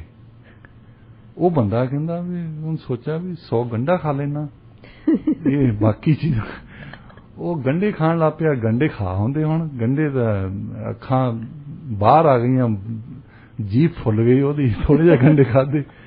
ਉਹ ਕਹਿੰਦਾ ਜੀ ਮੈਂ 100 ਗੰਢਾ ਤਾਂ ਨਹੀਂ ਖਾ ਸਕਦਾ, 100 ਛਿੱਤਰ ਖਾ ਲੈਣਾ। ਉਹ ਲਾਪਾ, ਉਹਨਾਂ ਨੇ ਪੱਗ ਲਾਹੀ, ਉਹਦੇ ਸਿਰ 'ਚ ਮਾਰਨੀਆਂ ਸ਼ੁਰੂ ਕੀਤੀਆਂ, 20-25 ਮਾਰੇ, ਉਹਦਾ ਤਾਲੂ ਸੁੱਜ ਗਿਆ। ਫਿਰ ਉਹ ਕਹਿੰਦਾ ਜੀ ਮੈਂ 100 ਰੁਪਈਆ ਹੀ ਦੇ ਦਿੰਦਾ। ਮਤਲਬ ਤਿੰਨੇ ਹੀ ਚੀਜ਼ਾਂ ਦੇ ਮਾਨੀ, ਗੰਢੇ ਵੀ ਖਾ ਲੈ, ਛਿੱਤਰ ਵੀ ਖਾ ਲੈ, ਪੈਸੇ ਵੀ ਦੇ। ਤੇ ਹੁਣ ਯੂਕਰੇਨ ਦਾ ਪ੍ਰੈਜ਼ੀਡੈਂਟ ਆਹੀ ਕੁਝ ਕਰ ਰਿਹਾ। ਹੁਣ ਮਾਰ ਮਰਾਈ ਆ ਵੀ ਹੋ ਰਹੀ ਨਾ, ਬੰਦੇ ਤਾਂ ਮਰੇ ਆ ਨਾ ਉੱਥੇ। ਹਾਂਜੀ ਹਾਂਜੀ। ਕੱਲ ਦੇ ਲੰਗਰ ਤਾਂ ਵਰਤਾਉਣ ਗਏ ਨਹੀਂ ਰਸ਼ੀਆ ਵਾਲੇ, ਉਹਨਾਂ ਨੂੰ ਮਾਰਦੇ ਹੀ ਫਿਰਦੇ ਆ। ਹਾਂਜੀ। ਤੇ ਜਿਹੜੇ ਬੰਦੇ ਕਹਿੰਦੇ ਸੀ ਰਸ਼ੀਆ ਵਾਲਾ ਹੱਥ ਲਾ ਕੇ ਦੇਖੇ, ਤੇ ਹੁਣ ਉਹ ਚੁੱਪ ਕਰਕੇ ਬੈਠੇ ਆ। ਸੈਂਕਸ਼ਨ ਵੀ ਫੋਕੇ ਲਾਏ ਆ ਇਹਨਾਂ। ਹਾਂਜੀ। ਹੁਣ ਉਹਦੀ ਦਿਮਾਗ ਸੈੱਟ ਹੋਇਆ ਹੋਣਾ ਵੀ ਭਾਈ ਆਏ ਤਾਂ ਕੋਈ ਨਹੀਂ, ਰੌਲਾ ਪਾਉਂਦੇ ਹੁੰਦੇ ਸੀ ਆਪਣੇ ਵੀ, ਕਈ ਵਾਰੀ ਕਹਿੰਦੇ ਹੁੰਦੇ ਤੂੰ ਇਹਨਾਂ ਪੰਗਾ ਲੈ, ਤੂੰ ਇਹਨਾਂ ਹੱਥ ਪਾ, ਅਸੀਂ ਤੇਰੇ ਮੇਰੇ ਪਿੱਛੇ ਖੜੇ ਆ, ਅਸੀਂ ਨਾਲ ਆ ਤੇਰੇ। ਤੇ ਬਾਅਦ ਦੇ ਵਿੱਚ ਬੰਦਾ ਜੋ ਕੁੱਟ ਖਾ ਕੇ ਉੱਠ ਕੇ ਦੇਖਦਾ, ਤੇ ਜਿਹੜੇ ਕਹਿੰਦੇ ਸੀ ਉਹ ਤਾਂ ਇੱਥੇ ਹੈ ਹੀ ਨਹੀਂ, ਉਹ ਦੌੜ ਜਾਂਦੇ, ਨੱਠ ਜਾਂਦੇ। ਕਈ ਲੋਕੀ ਨਹੀਂ ਨਾ ਕਿਸੇ ਦੀਆਂ ਗੱਲਾਂ ਚ ਆ ਜਾਂਦੇ ਨੇ, ਬਹੁਤ ਛੇਤੀ ਨਾ ਆ ਕੇ ਕੋਈ ਐਕਸ਼ਨ ਏਡਾ ਵੱਡਾ ਕਰ ਦਿੰਦੇ ਆ।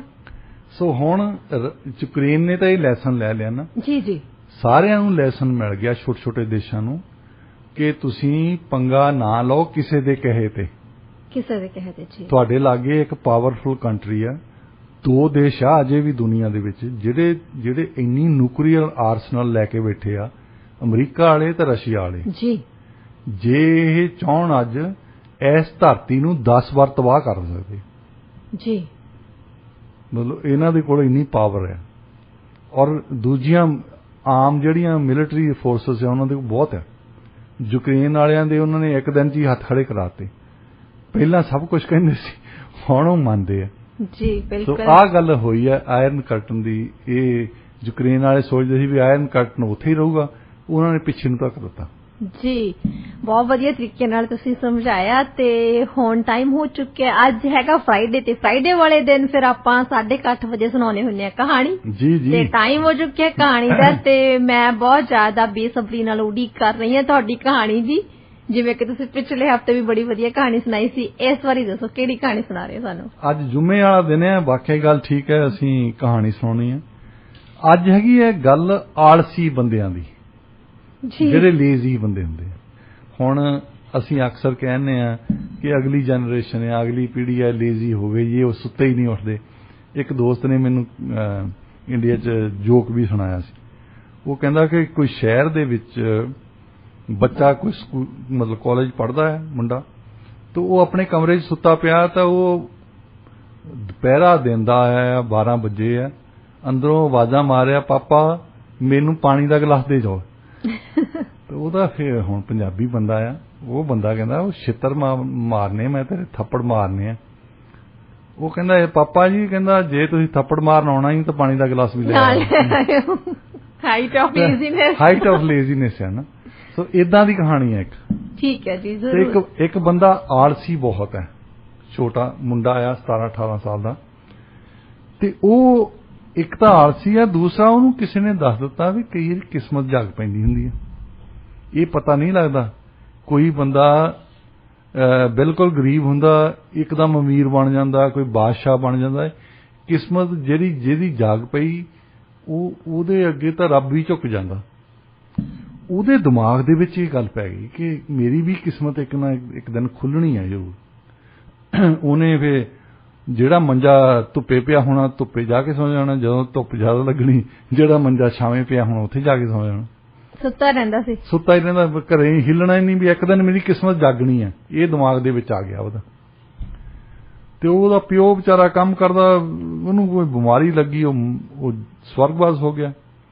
ਫਿਰ ਉਹਦੀ ਮਾਂ ਉਹਦਾ ਸਿਰ ਖਾਣ ਲੱਗ ਪਈ, ਦੇਖ ਮੈਂ ਲੋਕਾਂ ਦੇ ਭਾਂਡੇ ਮਾਂਜ ਕੇ ਰੋਟੀ ਬਣਾਉਣੀ ਆ, ਤੂੰ ਕੁਛ ਨਾ ਕੁਛ ਤਾਂ ਕਰ, ਇੱਥੇ ਬੈਠਾ ਰਹਿਣਾ, ਕਦੇ ਇੱਥੇ ਜਾ ਕੇ ਸੌਂ ਜਾਂਦਾ, ਕਦੇ ਉੱਥੇ ਜਾ ਕੇ ਸੌਂ। ਉਹਨੇ ਇੱਕ ਜੋਤਸ਼ੀ ਨੂੰ ਇੱਕ ਦਿਨ ਸੱਦ ਲਿਆ, ਮੁੰਡੇ ਨੇ। ਜੋਤਸ਼ੀ ਬਾਹਰ ਤੁਰੇ ਫਿਰਦੇ ਹੁੰਦੇ ਪਿੰਡਾਂ ਦੇ ਵਿੱਚ, ਬਹੁਤ ਲੋਕ ਯਕੀਨ ਕਰਦੇ ਆ ਜੀ ਜੋਤਿਸ਼ ਦੇ ਵਿੱਚ ਵੀ। ਔਰ ਇਹ ਜਿਹੜੇ ਬੰਦੇ ਆਪ ਦਰ ਦੇ ਵਿੱਚ ਤੁਰੇ ਫਿਰਦੇ ਆ, ਲੋਕਾਂ ਨੂੰ ਦੱਸਦੇ ਆ, ਤੁਸੀਂ ਇਹ ਸੋਚੋ ਵੀ ਇਹ ਮੇਰੀ ਇਹਨੇ ਕਿਸਮਤ ਕੀ ਜਗਾਉਣੀ ਹੈ। ਹਾਂ, ਇਹ ਤਾਂ ਸੋਚਣ ਦੀ ਗੱਲ ਆ ਵੈਸੇ, ਪਰ ਲੋਕ ਸੋਚਦੇ ਨਹੀਂ। ਜਿਹੜੇ ਅੰਧ ਵਿਸ਼ਵਾਸੀ ਹੁੰਦੇ ਨਾ, ਬਹੁਤ ਵਿਸ਼ਵਾਸ ਕਰਦੇ ਆ। ਉਹ ਜੋਤਸ਼ੀ ਅੰਦਰ ਵੜਿਆ, ਉਹਨੂੰ ਦਿਖਾਲਿਆ ਹੱਥ, ਕਹਿੰਦਾ ਵੀ ਉਹਨੇ ਉਹੀ ਜਿਹੜੀ ਸੁਣਾਉਣੀ ਹੁੰਦੀ ਹੈ, ਰਾਹੂ ਦੇ ਘਰ ਕੇਤੂ ਬੈਠਾ ਹੈ, ਮੰਗਲ ਦੇ ਘਰ ਸ਼ੁਕਰ ਬੈਠਾ, ਬੁੱਧ ਦੇ ਘਰ ਐਤ ਬੈਠਾ, ਮਤਲਬ ਆਪਣੇ ਘਰ ਕੋਈ ਨਹੀਂ ਬੈਠਾ, ਸਾਰੇ ਹੀ ਦੂਸਰੇ ਦੇ ਘਰ ਬੈਠੇ। ਤੇ ਉਹ ਕਹਿੰਦਾ ਵੀ ਮੇਰੀ ਕਿਸਮਤ ਕਦੋਂ ਜਾਗੂਗੀ। ਜੋਤਸ਼ੀ ਨੇ ਵੀ ਰੁਪਈਆ ਲੈਣਾ ਸੀ। ਉਹ ਕਹਿੰਦਾ ਵੀ ਤੇਰੀ ਕਿਸਮਤ ਤਾਂ ਜ਼ਰੂਰ ਜਾਗਣੀ ਹੈ, ਕਿਸਮਤ ਵੀ ਬਹੁਤ ਵੱਡੀ ਹੈ ਤੇਰੀ, ਇਹਦੇ ਵਿੱਚ ਤੈਨੂੰ ਕੁਛ ਨਹੀਂ ਕਰਨਾ ਪੈਣਾ, ਤੂੰ ਰਾਤੋਂ ਰਾਤ ਹੀ ਅਮੀਰ ਹੋ ਜਾਣਾ। ਪਰ ਕਦੋਂ ਜਾਗੂਗੀ ਇਹਦੇ ਬਾਰੇ ਤੂੰ ਜੰਗਲ, ਪਿੰਡ ਦੇ ਨਾਲ ਹੀ ਜੰਗਲ ਸੀ, ਕਹਿੰਦਾ ਜੰਗਲ ਦੇ ਵਿੱਚ ਇੱਕ ਸਾਧੂ ਮਹਾਰਾਜ ਰਹਿੰਦੇ ਆ ਕੁਟੀਆ ਦੇ ਵਿੱਚ, ਉਹ ਬੜੇ ਸਿਆਣੇ ਆ, ਉਹਨਾਂ ਨੂੰ ਪਤਾ ਹੋਣਾ, ਉਹ ਦੱਸ ਦੇਣਗੇ। ਉਹ ਆਪਣੇ ਗਲੋਂ ਗੁਲਾਮ ਲੱਗ ਗਿਆ। ਜੋਤਸ਼ੀ ਚਲਾ ਗਿਆ, ਜਿਹੜਾ ਰੁਪਈਆ ਪਿਆ ਸੀ ਘਰ ਚ ਉਹਨੇ ਜੋਤਸ਼ੀ ਨੂੰ ਫੜਾਤਾ। ਜੋਤਸ਼ੀ ਆਪਣਾ ਰੁਪਈਆ ਲੈ ਕੇ ਚਲਾ ਗਿਆ। ਤੇ ਉਹਦੀ ਮਾਂ ਨੇ ਆ ਕੇ ਫਿਰ ਉਹਦੀ ਚੰਗੀ ਝੰਬ ਕੀਤੀ ਵੀ ਤੂੰ ਕੰਮ ਤਾਂ ਕਰਦਾ ਨਹੀਂ, ਘਰੋਂ ਵਿਹਲੇ ਜਿਹੜੇ ਰੋਟੀ ਲਈ ਲਿਆਉਣੇ ਪੈਸੇ ਕਮਾ ਕੇ ਉਹ ਵੀ ਦੇਈ ਜਾਂਦਾ ਲੋਕਾਂ ਨੂੰ। ਉਹ ਫਿਰ ਗੁੱਸੇ ਹੋ ਕੇ ਦੂਜੇ ਦਿਨ ਮਾਂ ਨੂੰ ਕਹਿੰਦਾ ਵੀ ਚੱਲ ਮੈਂ ਹੁਣ ਜਾਣਾ, ਸਾਧੂ ਮਹਾਰਾਜ ਇੱਥੇ ਸਿਆਣੇ ਰਹਿੰਦੇ ਆ ਕੁਟੀਆ ਦੇ ਵਿੱਚ, ਉਹਨਾਂ ਨੂੰ ਜ਼ਰੂਰ ਪਤਾ ਹੈ ਵੀ ਮੇਰੀ ਕਿਸਮਤ ਕਦੋਂ ਜਾਗਣੀ ਹੈ, ਇਹ ਚਮਤਕਾਰ ਹੋਣਾ ਕਦੋਂ ਆ, ਇਹ ਹੋਣਾ ਜ਼ਰੂਰ ਆ। ਇਹ ਮੈਂ ਜੋਤਸ਼ੀ ਨੂੰ ਪੁੱਛ ਲਿਆ। ਉਹਦੀ ਮਾਂ ਕਹਿੰਦੀ ਏਦਾਂ ਕਰ, ਮਾਂ ਫਿਰ ਵੀ ਮਾਂ ਹੀ ਆ, ਉਹਨੇ ਵਿਚਾਰੀ ਨੇ ਉਹਨੂੰ ਪਰੌਠੇ ਭੂੜੇ ਬਣਾ ਕੇ ਦਿੱਤੇ ਵੀ ਚੱਲ ਤੂੰ ਸਾਧੂ ਮਹਾਰਾਜ ਦੇ ਕੋਲ ਜਾਇਆ, ਜਾ ਤਾਂ ਸਹੀ, ਹਿੱਲ ਤਾਂ ਸਹੀ ਇੱਥੋਂ। ਉਹਨੇ ਪਰੌਂਠੇ ਚੱਕੇ, ਲਾਠੀ ਫੜੀ ਹੱਥ 'ਚ, ਤੁਰ ਪਿਆ ਜੰਗਲ ਦੇ ਵਿੱਚ। ਜਦੋਂ ਜੰਗਲ ਦੇ ਵਿੱਚ ਵੜਿਆ ਤਾਂ ਪਹਿਲਾਂ ਉਹਨੂੰ ਬਘਿਆੜ ਮਿਲਿਆ ਇੱਕ। ਬਘਿਆੜ ਕਹਿੰਦਾ ਬਾਈ ਜੀ ਕਿੱਧਰ ਨੂੰ ਚੱਲੇ ਆ? ਉਹ ਕਹਿੰਦਾ ਵੀ ਮੈਂ ਇੱਕ ਸਿਆਣੇ ਨੂੰ ਮਿਲਣ ਚੱਲਿਆ, ਸਾਧੂ ਮਹਾਰਾਜ ਦੀ ਇੱਥੇ ਕੁਟੀਆ ਆ। ਉਹ ਕਹਿੰਦੇ ਵੀ ਉਹਨੂੰ ਹਰ ਇੱਕ ਚੀਜ਼ ਪਤਾ ਹੈ, ਮੇਰੀ ਕਦੋਂ ਕਿਸਮਤ ਜਾਗੂਗੀ ਇਹ ਵੀ ਉਹਨੂੰ ਪਤਾ ਹੈ। ਉਹ ਬਘਿਆੜ ਕਹਿੰਦਾ ਜੇ ਫਿਰ ਸਿਆਣੇ ਬੰਦੇ ਕੋਲ ਹੀ ਚੱਲਿਆ, ਇੱਕ ਮੇਰੀ ਵੀ ਪ੍ਰੋਬਲਮ ਹੈ, ਮੈਨੂੰ ਵੀ ਇਹਦੇ ਬਾਰੇ ਵੀ ਪੁੱਛ ਲਈ। ਉਹ ਕਹਿੰਦਾ ਕੀ ਪ੍ਰੋਬਲਮ ਹੈ? ਕਹਿੰਦਾ ਵੀ ਮੇਰਾ ਢਿੱਡ ਦੁਖਦਾ ਰਹਿੰਦਾ, ਇਹ ਪਤਾ ਨਹੀਂ, ਮੈਂ ਤਾਂ ਲਾਗੇ ਲਾਗੇ ਪਿੰਡਾਂ ਦੇ ਸਾਰੇ ਹਕੀਮ ਵੀ ਖਾ ਲਏ ਆ, ਪਰ ਫੇਰ ਵੀ ਢਿੱਡ ਦੁਖਦਾ ਹੀ ਰਹਿੰਦਾ। ਇਹ ਕੋਈ ਸਿਆਣਾ ਬੰਦਾ ਹੀ ਇਹ ਸਮਝ ਸਕਦਾ। ਉਹ ਮੁੰਡਾ ਕਹਿੰਦਾ ਕੋਈ ਗੱਲ ਨਹੀਂ, ਮੈਂ ਆਪਣੀ ਗੱਲ ਪੁੱਛਣੀ ਹੈ, ਤੇਰੀ ਵੀ ਪੁੱਛ ਲਊਂਗਾ ਜੀ। ਤੁਰ ਪਿਆ, ਉੱਥੋਂ ਤੁਰਿਆ ਗਿਆ। ਗਰਮੀਆਂ ਦੇ ਦਿਨ ਸੀ, ਪਿਆਸ ਲੱਗੀ ਉਹਨੂੰ, ਤਾਂ ਬੜੀ ਵੱਡੀ ਝੀਲ ਉੱਥੇ ਲੇਕ ਖੜੀ। ਲੇਕ ਦੇ ਵਿੱਚ ਬੜਾ ਸੋਹਣਾ ਪਾਣੀ, ਹੁਣ ਜੰਗਲ ਦੇ ਵਿੱਚ ਉੱਥੇ ਕੋਈ ਪੋਲੂਸ਼ਨ ਹੈ ਨਹੀਂ, ਤੇ ਉਹਨੇ ਇੱਕ ਲੇਕ ਦੇ ਕੰਢੇ ਤੇ ਬੈਠ ਕੇ ਪਾਣੀ ਪੀਣ ਲੱਗਾ। ਉੱਥੇ ਇੱਕ ਮੱਛੀ ਤਾਂ ਨੂੰ ਆਵੇ ਥੱਲੇ ਨੂੰ ਚਲ ਜਾਵੇ, ਤਾਂ ਨੂੰ ਆਵੇ ਥੱਲੇ ਨੂੰ ਚਲ ਜਾਵੇ। ਉਹ ਮੱਛੀ ਨੂੰ ਕਹਿੰਦੀ ਵੀ ਬਾਈ ਜੀ ਤੁਸੀਂ ਕਿੱਧਰ ਨੂੰ ਚੱਲੇ ਆ? ਇੱਥੇ ਤਾਂ ਕੋਈ ਆਉਂਦਾ ਹੀ ਨਹੀਂ ਇਨਸਾਨ। ਕਹਿੰਦਾ ਇੱਕ ਸਿਆਣਾ ਇੱਥੇ ਸਾਧੂ ਮਹਾਰਾਜ ਹੈ, ਮੈਂ ਉਹਨੂੰ ਮਿਲਣ ਚੱਲਿਆ, ਪੁੱਛਣਾ ਵੀ ਮੇਰੀ ਕਿਸਮਤ ਕਦੋਂ ਜਾਗੂਗੀ। ਕਹਿੰਦੀ ਜੇ ਤੂੰ ਸਿਆਣੇ ਬੰਦੇ ਨੂੰ ਮਿਲਣ ਚੱਲਿਆ ਤਾਂ ਉਹਨੂੰ ਇੱਕ ਗੱਲ ਮੇਰੀ ਵੀ ਪੁੱਛ ਲਈ। ਉਹਨੇ ਆਪਣੀ ਪ੍ਰੋਬਲਮ ਦੱਸ। ਉਹ ਕਹਿੰਦਾ ਤੇਰੀ ਪ੍ਰੋਬਲਮ ਕੀ ਹੈ? ਕਹਿੰਦੀ ਮੇਰਾ ਗਲਾ ਦੁਖਦਾ ਰਹਿੰਦਾ, ਮੈਂ ਗਰਾਰੇ ਕਰਕੇ ਬਥੇਰੇ ਦੇਖੇ ਪਰ ਇਹ ਹਟਿਆ ਨਹੀਂ ਮੇਰਾ, ਤੇ ਉਹਨੂੰ ਸਿਆਣੇ ਨੂੰ ਜ਼ਰੂਰ ਪਤਾ ਹੋਊਗਾ। ਉਹ ਕਹਿੰਦਾ ਠੀਕ ਹੈ, ਮੁੜ ਕੇ ਆਉਂਦਾ ਤੈਨੂੰ ਦੱਸ ਦੂੰਗਾ। ਤੁਰ ਪਿਆ, ਫੇਰ ਤੁਰ ਪਿਆ ਤੇ ਭੁੱਖ ਲੱਗੀ, ਰੋਟੀ ਖਾਣ ਲੱਗ ਪਿਆ। ਇੱਕ ਦਰਖਤ ਦੇ ਥੱਲੇ ਬੈਠ ਕੇ, ਉਹ ਦਰਖਤ ਅੱਧਾ ਕੁ ਸੁੱਕਾ ਸੀ ਤੇ ਅੱਧਾ ਕੁ ਹਰਾ ਸੀ।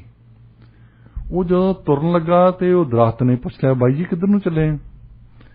ਉਹਨੇ ਫੇਰ ਉਹੀ ਕਹਿੰਦਾ, ਮੈਂ ਤਾਂ ਸਿਆਣੇ ਨੂੰ ਮਿਲਣ ਚੱਲਿਆ, ਸਾਧੂ ਮਹਾਰਾਜ ਜੀ ਇੱਥੇ ਕੁਟਿਆ ਆ।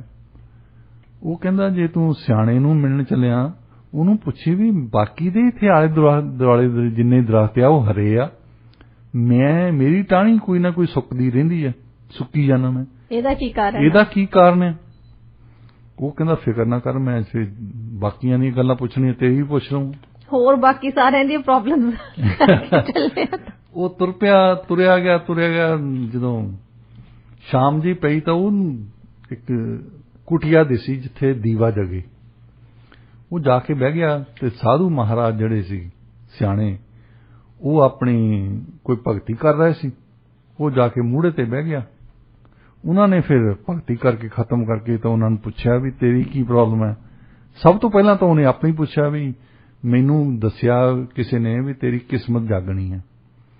ਇਹ ਜਾਗਣੀ ਕਦੋਂ ਆ ਇਹਦਾ ਪਤਾ ਨਹੀਂ ਹੈ, ਵੀ ਮੈਂ ਅਮੀਰ ਬਣ ਜਾਣਾ, ਮੇਰੇ ਤੋਂ ਸਭ ਕੁਝ ਮਿਲ ਜਾਣਾ ਮੈਨੂੰ। ਉਹ ਸਾਧੂ ਮਹਾਰਾਜ ਨੇ ਵੀ ਸੋਚਿਆ ਵੀ ਕੋਈ ਸਦਾਈ ਬੰਦਾ ਹੈ, ਇਹਨੂੰ ਕੱਢੋ ਇੱਥੋਂ। ਉਹ ਕਹਿੰਦਾ ਵੀ ਤੇਰੀ ਕਿਸਮਤ ਉਦੋਂ ਜਾਗਣੀ ਹੈ ਜਦੋਂ ਤੂੰ ਹੁਣ ਜਾ ਕੇ ਮਾਂ ਦੇ ਪੈਰੀਂ ਹੱਥ ਲਾਉਣਾ, ਇਹ ਨਾ ਤੇਰੀ ਕਿਸਮਤ ਜਾਗ ਪੈਣੀ ਹੈ। ਦੂਜੇ ਦਿਨ ਤੈਨੂੰ ਪਤਾ ਲੱਗਣਾ ਤੇਰੇ ਘਰ ਬਹਾਰਾਂ ਆ ਜਾਣੀਆਂ। ਉਹਨੇ ਫਿਰ ਤੁਰਨ ਲੱਗੇ ਨੇ ਪੁੱਛ ਲਿਆ, ਬਘਿਆੜ ਦਾ ਵੀ ਪੁੱਛ ਲਿਆ, ਮੱਛੀ ਦਾ ਪੁੱਛ ਲਿਆ, ਦਰਖਤਾਂ ਵੀ ਪੁੱਛ ਲਿਆ ਕਿ ਉਹਨਾਂ ਦੀ ਕਿਹੜੀਆਂ ਪ੍ਰੋਬਲਮ ਸੀ। ਉਹਨੇ ਸਾਧੂ ਮਹਾਰਾਜ ਨੇ ਉਹਨਾਂ ਦਾ ਵੀ ਦੱਸ ਦਿੱਤਾ। ਉੱਥੋਂ ਤੁਰ ਕੇ ਆ ਕੇ ਸਭ ਤੋਂ ਪਹਿਲਾਂ ਤਾਂ ਉਹ ਦਰਖਤ ਦੇ ਥੱਲੇ ਆ ਕੇ ਬੈਠ ਗਿਆ, ਜਿਹਨੇ ਕਿਹਾ ਸੀ ਕਿ ਪੁੱਛ ਕੇ ਆਵੇ ਟਾਹਣੀਆਂ ਸੁੱਕਦੀਆਂ। ਉਹ ਕਹਿੰਦਾ ਫਿਰ ਦਰਖਤ ਕਹਿੰਦਾ ਬਾਈ ਜੀ ਪੁੱਛ ਕੇ ਆਏ ਤੁਸੀਂ? ਕਹਿੰਦਾ ਹਾਂ ਪੁੱਛ ਕੇ ਆਇਆ ਵੀ ਤੇਰੇ ਜੜ੍ਹਾਂ ਦੇ ਵਿੱਚ ਕਿਸੇ ਨੇ ਸੋਨਾ ਦੱਬਿਆ ਆ। ਉਹਨੇ ਦਰਖਤ ਨੂੰ ਕਹਿੰਦਾ ਜਦੋਂ ਉਹ ਸੋਨਾ ਕੱਢ ਲਏਗਾ ਕੋਈ ਤਾਂ ਫੇਰ ਤੇਰੀ ਬਹਾਰ ਆ ਜਾਣੀ ਹੈ, ਤੂੰ ਹਰਾ ਹੋ ਜਾਣਾ, ਟਾਹਣੀਆਂ ਹਟ ਜਾਣਗੀਆਂ ਸੁੱਕਣ ਤੋਂ। ਤੇ ਉਹ ਦਰਖਤ ਕਹਿੰਦਾ ਵੀ ਇੱਥੇ ਤਾਂ ਕੋਈ ਬੰਦਾ ਆਉਂਦਾ ਹੀ ਨਹੀਂ, ਵੈਸੇ ਜੰਗਲ ਆ, ਹੁਣ ਤੁਸੀਂ ਆਏ ਆ ਇੱਥੇ, ਇਹ ਨੇਕ ਕੰਮ ਤੁਸੀਂ ਕਰਦੇ, ਮੇਰੀਆਂ ਜੜ੍ਹਾਂ 'ਚ ਸੋਨਾ ਕੱਢ ਕੇ ਲੈ ਜਾ, ਨਾਲੇ ਤੇਰੀ ਕਿਸਮਤ ਜਾਗ ਨਾਲੇ ਪੁੰਨ ਤੇ ਨਾਲੇ ਫੜੀਆਂ। ਉਹ ਕਹਿੰਦਾ ਮੇਰੀ ਕਿਸਮਤ ਜਾਗਣੀ ਆ, ਮੈਨੂੰ ਤਾਂ ਇਹ ਕਿਹਾ ਹੈ ਵੀ ਤੈਨੂੰ ਹੱਥ ਹਿਲਾਉਣ ਦੀ ਲੋੜ ਨਹੀਂ ਹੈ, ਵੈਸੇ ਹੀ ਮੇਰੀ ਕਿਸਮਤ ਜਾਗ ਪੈਣੀ ਹੈ, ਮੈਨੂੰ ਲੋੜ ਨਹੀਂ। ਆਲਸੀ ਬੰਦਾ ਸੀ, ਕਹਿੰਦਾ ਮੈਂ ਐਵੇਂ ਪੰਗੇ ਲਾਈ ਜਾਊਂਗਾ, ਮਿੱਟੀ ਪਟੂੰਗਾ, ਇੱਥੋਂ ਸੋਨਾ ਪਟੂੰਗਾ, ਮੇਰੀ ਕਿਸਮਤ ਤਾਂ ਵੈਸੇ ਜਾਗ ਪੈਣੀ, ਮਾਂ ਦੇ ਪੈਰਾਂ ਨੂੰ ਹੱਥ ਲਾਉਣਾ ਜਾਗ ਪੈਣੀ, ਹੱਥ ਲਾਉਂਦੇ ਸਾਰੇ ਇੱਕ ਚਮਤਕਾਰ ਹੋ ਜਾਣਾ। ਉਹ ਉੱਥੋਂ ਤੁਰ ਪਿਆ ਤਾਂ ਅੱਗੇ ਫਿਰ ਝੀਲ ਦੇ ਕੋਲ ਆ ਗਿਆ। ਉਹ ਮੱਛੀ ਮਿਲ ਪਈ, ਬਾਈ ਜੀ ਆ ਗਏ ਵਾਪਸ? ਕਹਿੰਦਾ ਹਾਂਜੀ ਆ ਗਿਆ। ਉਹਨੇ ਆਪਣੀ ਗੱਲ ਦੱਸੀ, ਦਰਖਤ ਦੀ ਗੱਲ ਦੱਸੀ, ਉੱਥੇ ਮੈਨੂੰ ਸੋਨਾ ਮਿਲਦਾ ਸੀ ਮੈਂ ਲਿਆ ਨਹੀਂ। ਤੇ ਉਹ ਕਹਿੰਦੀ ਮੇਰੇ ਬਾਰੇ ਪੁੱਛਿਆ?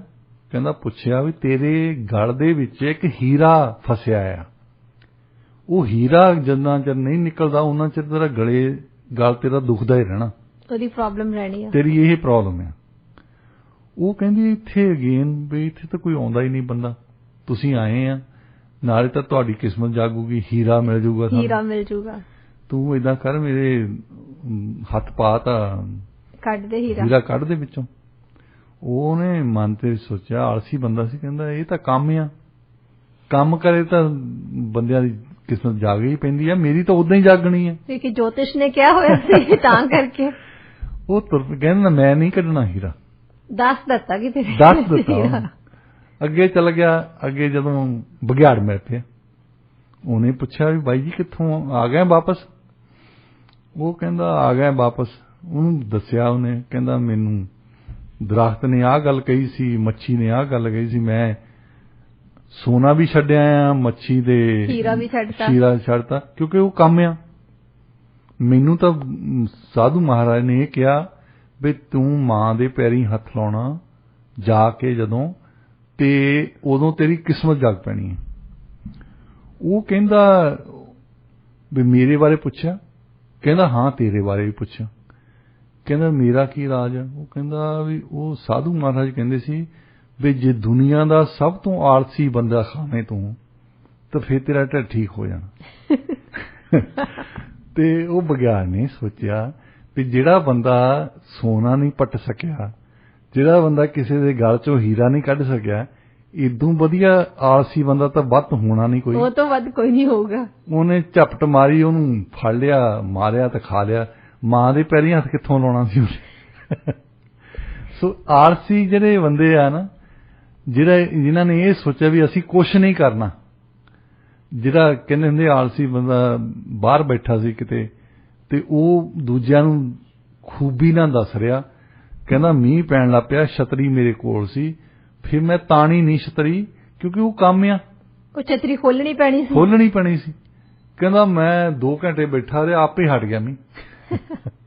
ਸੋ ਆਲਸੀ ਬੰਦਿਆਂ ਨੇ, ਕਈਆਂ ਨੇ ਇਹ ਆਸ ਲਾਈ ਹੁੰਦੀ ਹੈ ਕਿ ਸਾਡੀ ਕਿਸਮਤ ਖੁੱਲ ਜਾਣੀ। ਜਿੱਦਾਂ ਅਸੀਂ ਕੱਲ ਗੱਲ ਕਰਦੇ ਸੀ, ਅਖਰੋਟ ਤਾਂ ਰੱਬ ਦਿੰਦਾ, ਤੋੜਨੇ ਤਾਂ ਪੈਂਦੇ ਆ ਨਾ, ਤੋੜਨੇ ਤਾਂ ਆਪੇ ਪੈਂਦੇ ਆ। ਤੁਹਾਨੂੰ ਕਿਸਮਤ ਤਾਂ ਹੀ ਜਾਗੂ ਜੇ ਕੁਛ ਕਰੋਗੇ। ਦੇਖੋ 2 ਗੱਲਾਂ ਕਹਾਣੀ ਦੇ ਵਿੱਚ ਬਹੁਤ ਵਧੀਆ ਤਰੀਕੇ ਦੇ ਨਾਲ ਤੁਸੀਂ ਸਮਝਾਈਆਂ। ਇੱਕ ਤਾਂ ਜਿਵੇਂ ਆਲਸੀ ਬੰਦੇ ਦੀ ਗੱਲ, ਜੋਤਸ਼ੀਆਂ ਦੀ ਵੀ ਤਾਂ ਗੱਲ ਤੁਸੀਂ ਦੱਸੀ ਨਾ। ਜਿਹੜੇ ਲੋਕ ਅੰਧ ਵਿਸ਼ਵਾਸੀ ਹੁੰਦੇ ਆ, ਉਹਨਾਂ ਨੇ ਜੋਤਸ਼ੀ ਦੇ ਕਹੇ ਦੀ ਸਾਰਾ ਕੁਝ ਕਰਨਾ ਹੁੰਦਾ। ਜੇ ਕੋਈ ਜੋਤਸ਼ੀ ਕਹਿ ਦੇਵੇ ਨਾ ਵੀ ਸਵੇਰ ਤੋਂ ਲੈ ਕੇ ਸ਼ਾਮ ਤੱਕ ਕਮਰੇ ਤੋਂ ਬਾਹਰ ਨਹੀਂ ਜਾਣਾ, ਸਿਰਫ ਇੱਕ ਦੀਵਾਰ ਦੇ ਵੱਲ ਹੀ ਦੇਖਣਾ। ਮੈਂ ਦੇਖਿਆ ਇਹੋ ਜਿਹੇ ਵੀ ਲੋਕ ਆ, ਸੱਚੀ ਦੀਵਾਰ ਵੱਲ ਹੀ ਦੇਖਦੇ ਰਹਿੰਦੇ ਪੂਰਾ ਟਾਈਮ ਬੈਠ ਕੇ, ਕਿਉਂਕਿ ਜੋਤਸ਼ੀ ਨੇ ਕਿਹਾ ਹੁੰਦਾ।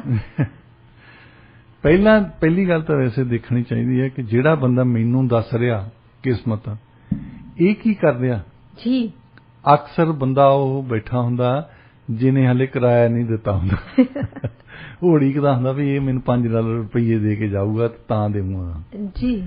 ਜਿਹੜੇ ਬੰਦੇ ਦੀ ਆਪਣੀ ਕਿਸਮਤ ਨਹੀਂ ਜਾਗੀ, ਉਹਨੇ ਮੈਨੂੰ ਕੀ ਦੱਸਣਾ।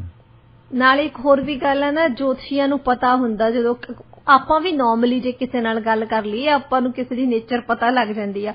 ਉਹੀ 4 ਜਾਂ 5 ਜਿਹੜੇ ਪੁਆਇੰਟ ਹੁੰਦੇ, ਤੂੰ ਬੜਾ ਚੰਗਾ, ਤੇਰੇ ਦਿਲ ਬੜਾ ਹੀ ਜ਼ਿਆਦਾ ਚੰਗਾ, ਪਰ ਲੋਕੀ ਇਹਦਾ ਫਾਇਦਾ ਚੁੱਕ ਲੈਂਦੇ ਆ। ਬੰਦੇ ਨੂੰ ਲੱਗਦਾ ਬਿਲਕੁਲ ਸਹੀ ਕਹਿੰਦਾ। ਜਾਂ ਫਿਰ ਲੜਾਈ ਘਰ ਚ ਪਾਉਂਦੇ ਆ, ਤੇਰਾ ਬੁਰਾ ਕਰਦੀ ਹੈ ਇੱਕ ਔਰਤ। ਹੁਣ ਔਰਤ ਪਤਾ ਨਹੀਂ ਕਿਹੜੀ ਹੋਣੀ ਹੈ, ਘਰ ਦੀਆਂ ਸਾਰੀਆਂ ਔਰਤਾਂ ਸਾਰੀਆਂ ਤੇ ਸ਼ੱਕ ਪੈਣੀ ਸ਼ੁਰੂ ਹੋ ਜਾਂਦੀ। ਇੱਕ ਮਾਂ ਨੂੰ ਛੱਡ ਦਿੰਦਾ ਬੰਦਾ, ਚਲੋ ਵੀ ਮਾਂ ਤਾਂ ਨਹੀਂ ਮੇਰਾ ਬੁਰਾ ਸੋਚ ਸਕਦੀ, ਬਾਕੀਆਂ ਤੇ ਸਭ ਤੇ ਉਹ ਕੈਰੀ ਨਗਰ ਨਾ ਦੇਖਦਾ ਨਾ, ਵੀ ਇਹ ਚਾਚੀ ਆ ਕਿ ਤਾਈ ਆ ਕਿ ਭਾਬੀ ਆ ਕਿ ਮੇਰੀ ਵਹੁਟੀ ਆ, ਏਦਾਂ ਜਿਹੜੀ ਏਦਾਂ ਸੋਚਦੀ ਆ। ਦੇਖੋ ਫਰਕ ਪੈ ਗਿਆ ਰਿਸ਼ਤਿਆਂ, ਉਹਨਾਂ ਦੇ ਰਿਸ਼ਤਿਆਂ ਦੇ ਵਿੱਚ ਫਰਕ ਪੈ ਜਾਂਦਾ। ਫਿਰ ਉਹ ਦੱਸਣਗੇ ਕਿ ਤੁਹਾਡੇ ਰਾਹੂ ਦੇ ਘਰ ਕੇਤੂ ਬੈਠਾ, ਜੇ ਇਹ ਉਠਾਉਣੇ, ਮਤਲਬ ਇਹ ਉਠਾ ਵੀ ਦਿੰਨੇ ਆ ਅਸੀਂ, ਇਹ ਨਹੀਂ ਵੀ ਬੈਠੀ ਰਹਿਣਗੇ, ਸਾਡੇ ਤੋਂ ਡੰਗ ਵੀ ਹੈਗੀ ਹੈ, ਤਾਂ ਇਹ ਹਟਣੇ ਆ। ਜੇ ਤੂੰ ਇੱਕ ਮੁਰਗਾ, ਇੱਕ ਸ਼ਰਾਬ ਦੀ ਬੋਤਲ ਸਿਵਿਆਂ ਦੇ ਵਿੱਚ ਛੱਡ ਕੇ ਆਵੇਂ ਮੰਗਲਵਾਰ ਵਾਲੇ ਦਿਨ, ਤਾਂ ਕਿ ਬਾਅਦ ਚ ਚੁੱਕ ਕੇ ਲੈ ਜਾਣ। ਫਿਰ ਉਹ ਜੋਤਸ਼ੀ ਨੂੰ ਹੀ ਪਤਾ ਹੁੰਦਾ ਵੀ ਕਿੱਥੇ ਬੋਤਲ ਪਈ ਆ ਤੇ ਕਿੱਥੇ ਮੁਰਗਾ ਪਿਆ। ਪੂਰੀ ਉਹਨਾਂ ਨੇ ਸਕੀਮ ਲਾਈ ਹੁੰਦੀ, ਉਹਨਾਂ ਨੂੰ ਪਤਾ ਹੁੰਦਾ ਵੀ ਕਿਹੜੇ ਬੰਦੇ ਤੋਂ ਕਿਸ ਤਰੀਕੇ ਦੇ ਨਾਲ ਉਹ ਕੋਈ ਪੈਸਾ ਹਥਿਆ ਸਕਦੇ ਆ ਜਾਂ ਕੋਈ ਹੋਰ ਸਮਾਨ ਜਿਹੜਾ ਹੈਗਾ ਹਥਿਆ ਸਕਦੇ ਆ। ਜਿਵੇਂ ਤੁਸੀਂ ਸੋਲਿਊਸ਼ਨ ਦੀ ਗੱਲ ਕੀਤੀ ਵੀ ਆਹ ਚੀਜ਼ਾਂ ਰੱਖ ਕੇ ਆਉਣੀਆਂ ਪੈਣੀਆਂ ਨੇ। ਕਈ ਲੋਕੀ ਪਤਾ ਕੀ ਹੈ, ਇੰਨੇ ਅੰਧ ਵਿਸ਼ਵਾਸੀ ਹੁੰਦੇ ਆ ਨਾ, ਉਹਨਾਂ ਨੂੰ ਕੋਈ ਜੋਤਸ਼ੀ ਕਹਿ ਦੇਵੇ ਵੀ ਫੋਰ ਐਗਜ਼ਾਮਪਲ ਵੀ ਜਿਹੜਾ ਕਾਲਾ ਰੰਗ ਹੁੰਦਾ ਵੀ ਇਹ ਸਹੀ ਨਹੀਂ ਜਾਂ ਚਿੱਟਾ ਰੰਗ ਸਹੀ ਨਹੀਂ, ਉਹ ਆਪਣੀ ਸਾਰੀ ਜ਼ਿੰਦਗੀ ਨਾ ਉਹ ਰੰਗਾਂ ਤੋਂ ਦੂਰ ਹੀ ਰਹਿੰਦੇ ਆ, ਆਪਣੀ ਜ਼ਿੰਦਗੀ ਉਹ ਜਿਹੀ ਬਣਾ ਲੈਂਦੇ ਆ ਜੋਤਸ਼ੀ ਦੇ ਕਹਿਣ ਤੇ। ਹੋਰ ਤਾਂ ਹੋਰ ਬੰਦੇ ਨਾਂ ਬਦਲਦੇ ਆ। ਹਾਂਜੀ, ਕਈ ਬੰਦੇ ਦੱਸਦੇ ਆ ਕਿ ਤੁਸੀਂ ਹੁਣ ਨਾਂ ਸਤਸਾ ਸ਼ਿੰਦਰ, ਤੂੰ ਦੱਦੇ ਨਾ ਰੱਖ। ਜੇ ਨਾਂ ਰੱਖਣ ਨਾਲ ਅੱਛਾ ਹੋ, ਕਈ ਜ਼ੁਬਾਨਾਂ ਇਦਾਂ ਦੀਆਂ ਹੋਣੀਆਂ ਜਿਨ੍ਹਾਂ ਦੇ ਵਿੱਚ ਉਹ ਅਲਫਾਬੈਟ ਹੈ ਹੀ ਨਹੀਂ। ਸਾਡੇ ਹੁਣ 35 ਅੱਖਰ ਹੈ, ਅੰਗਰੇਜ਼ੀ ਦੇ ਵਿੱਚ 26 ਅੱਖਰ ਹੈ। ਬਹੁਤ ਅੱਖਰ ਹੈ ਜਿਹੜੇ ਸਾਡੇ ਗੁਰਮੁਖੀ ਦੇ ਵਿੱਚ ਹੈਗੇ ਆ, ਅੰਗਰੇਜ਼ੀ ਦੇ ਵਿੱਚ ਹੈ ਹੀ ਨਹੀਂ। ਤਾਂ ਉਹਨਾਂ ਦੀ ਕਿਸਮਤ ਨੂੰ ਕੀ ਹੁੰਦਾ ਹੋਊਗਾ। ਜੀ ਬਿਲਕੁਲ ਤੁਸੀਂ ਸਹੀ ਕਿਹਾ। ਜੇ ਆਪਾਂ ਅੰਧ ਵਿਸ਼ਵਾਸ ਦੀਆਂ ਗੱਲਾਂ ਕਰਨ ਲੱਗ ਚੀਏ ਨਾ, ਵੈਸੇ ਆਪਾਂ ਝਾਤ ਮਾਰ ਲਈਏ ਆਪਣੇ ਆਲੇ ਦੁਆਲੇ, ਬਹੁਤ ਸਾਰੇ ਲੋਕ ਆਪਾਂ ਨੂੰ ਮਿਲੇ ਜਾਂਦੇ ਆ ਅੰਧ ਵਿਸ਼ਵਾਸੀ ਜਿਹੜੇ ਹੁੰਦੇ ਆ। ਤੇ ਫਿਰ ਆਲਸ ਵੀ ਉਹੀ ਚੀਜ਼ ਹੈਗੀ ਜਿਹੜੀ ਤੁਸੀਂ ਹੁਣ ਕਹਾਣੀ ਦੇ ਵਿੱਚ ਸੁਣਾਇਆ ਕਿ ਅੰਧ ਵਿਸ਼ਵਾਸ ਤੇ ਆਲਸ ਦਾ ਵੈਸੇ ਇੱਕ ਦੂਜੇ ਨਾਲ ਸੰਬੰਧਿਤ ਹੈਗਾ, ਕਿਉਂਕਿ ਬੰਦਾ ਆਲਸੀ ਬਣ ਗਿਆ ਕਿਉਂਕਿ ਜੋਤਸ਼ੀ ਨੇ ਕਿਹਾ ਸੀ। ਦੇਖ ਲਓ ਤੁਸੀਂ ਹੁਣ ਜੋਤਸ਼ੀ ਦੇ ਕਹਿਣ ਤੇ ਉਹਨੇ ਇੱਕ ਤਾਂ ਪਹਿਲਾਂ ਵਿਸ਼ਵਾਸ ਕੀਤਾ ਨਾ ਉਹਨੇ ਵੀ ਮੈਨੂੰ ਲੱਗਦਾ ਕਈ ਬੰਦਿਆਂ ਦੀ ਕਿਸਮਤ ਖੁੱਲ ਜਾਂਦੀ ਹੈ, ਜੋਤਸ਼ੀ ਨੇ ਉੱਤੇ ਠੱਪਾ ਲਾਤਾ। ਹਾਂਜੀ ਹਾਂਜੀ। ਅੱਛਾ, ਫਿਰ ਉਹਦੇ ਦਿਮਾਗ ਦੇ ਵਿੱਚ ਆ ਗਿਆ ਕਿ ਸਿਆਣਾ ਬੰਦਾ ਜਿਹੜਾ ਕੁਟੀਆ ਪਾ ਕੇ ਬੈਠਾ ਹੈ ਜੰਗਲ ਦੇ ਵਿੱਚ, ਉਹ ਜ਼ਰੂਰ ਦੱਸੂਗਾ ਮੈਨੂੰ ਜੀ। ਤੇ ਇਹ ਸਾਰੀਆਂ ਅੰਧ ਵਿਸ਼ਵਾਸ ਦੀਆਂ ਗੱਲਾਂ ਨਾ। ਐਕਚੁਅਲੀ ਸਾਰੀਆਂ ਚੀਜ਼ਾਂ ਦੀ ਜੜ ਤਾਂ ਉਹ ਪੰਡਤ ਜੋਤਸ਼ੀ ਸੀ ਨਾ, ਜਿਹੜਾ ਉਹਨੂੰ ਦੱਸ ਕੇ ਆਇਆ ਸੀ ਤੈਨੂੰ ਜੰਗਲ ਚ ਜਾਣਾ ਪੈਣਾ।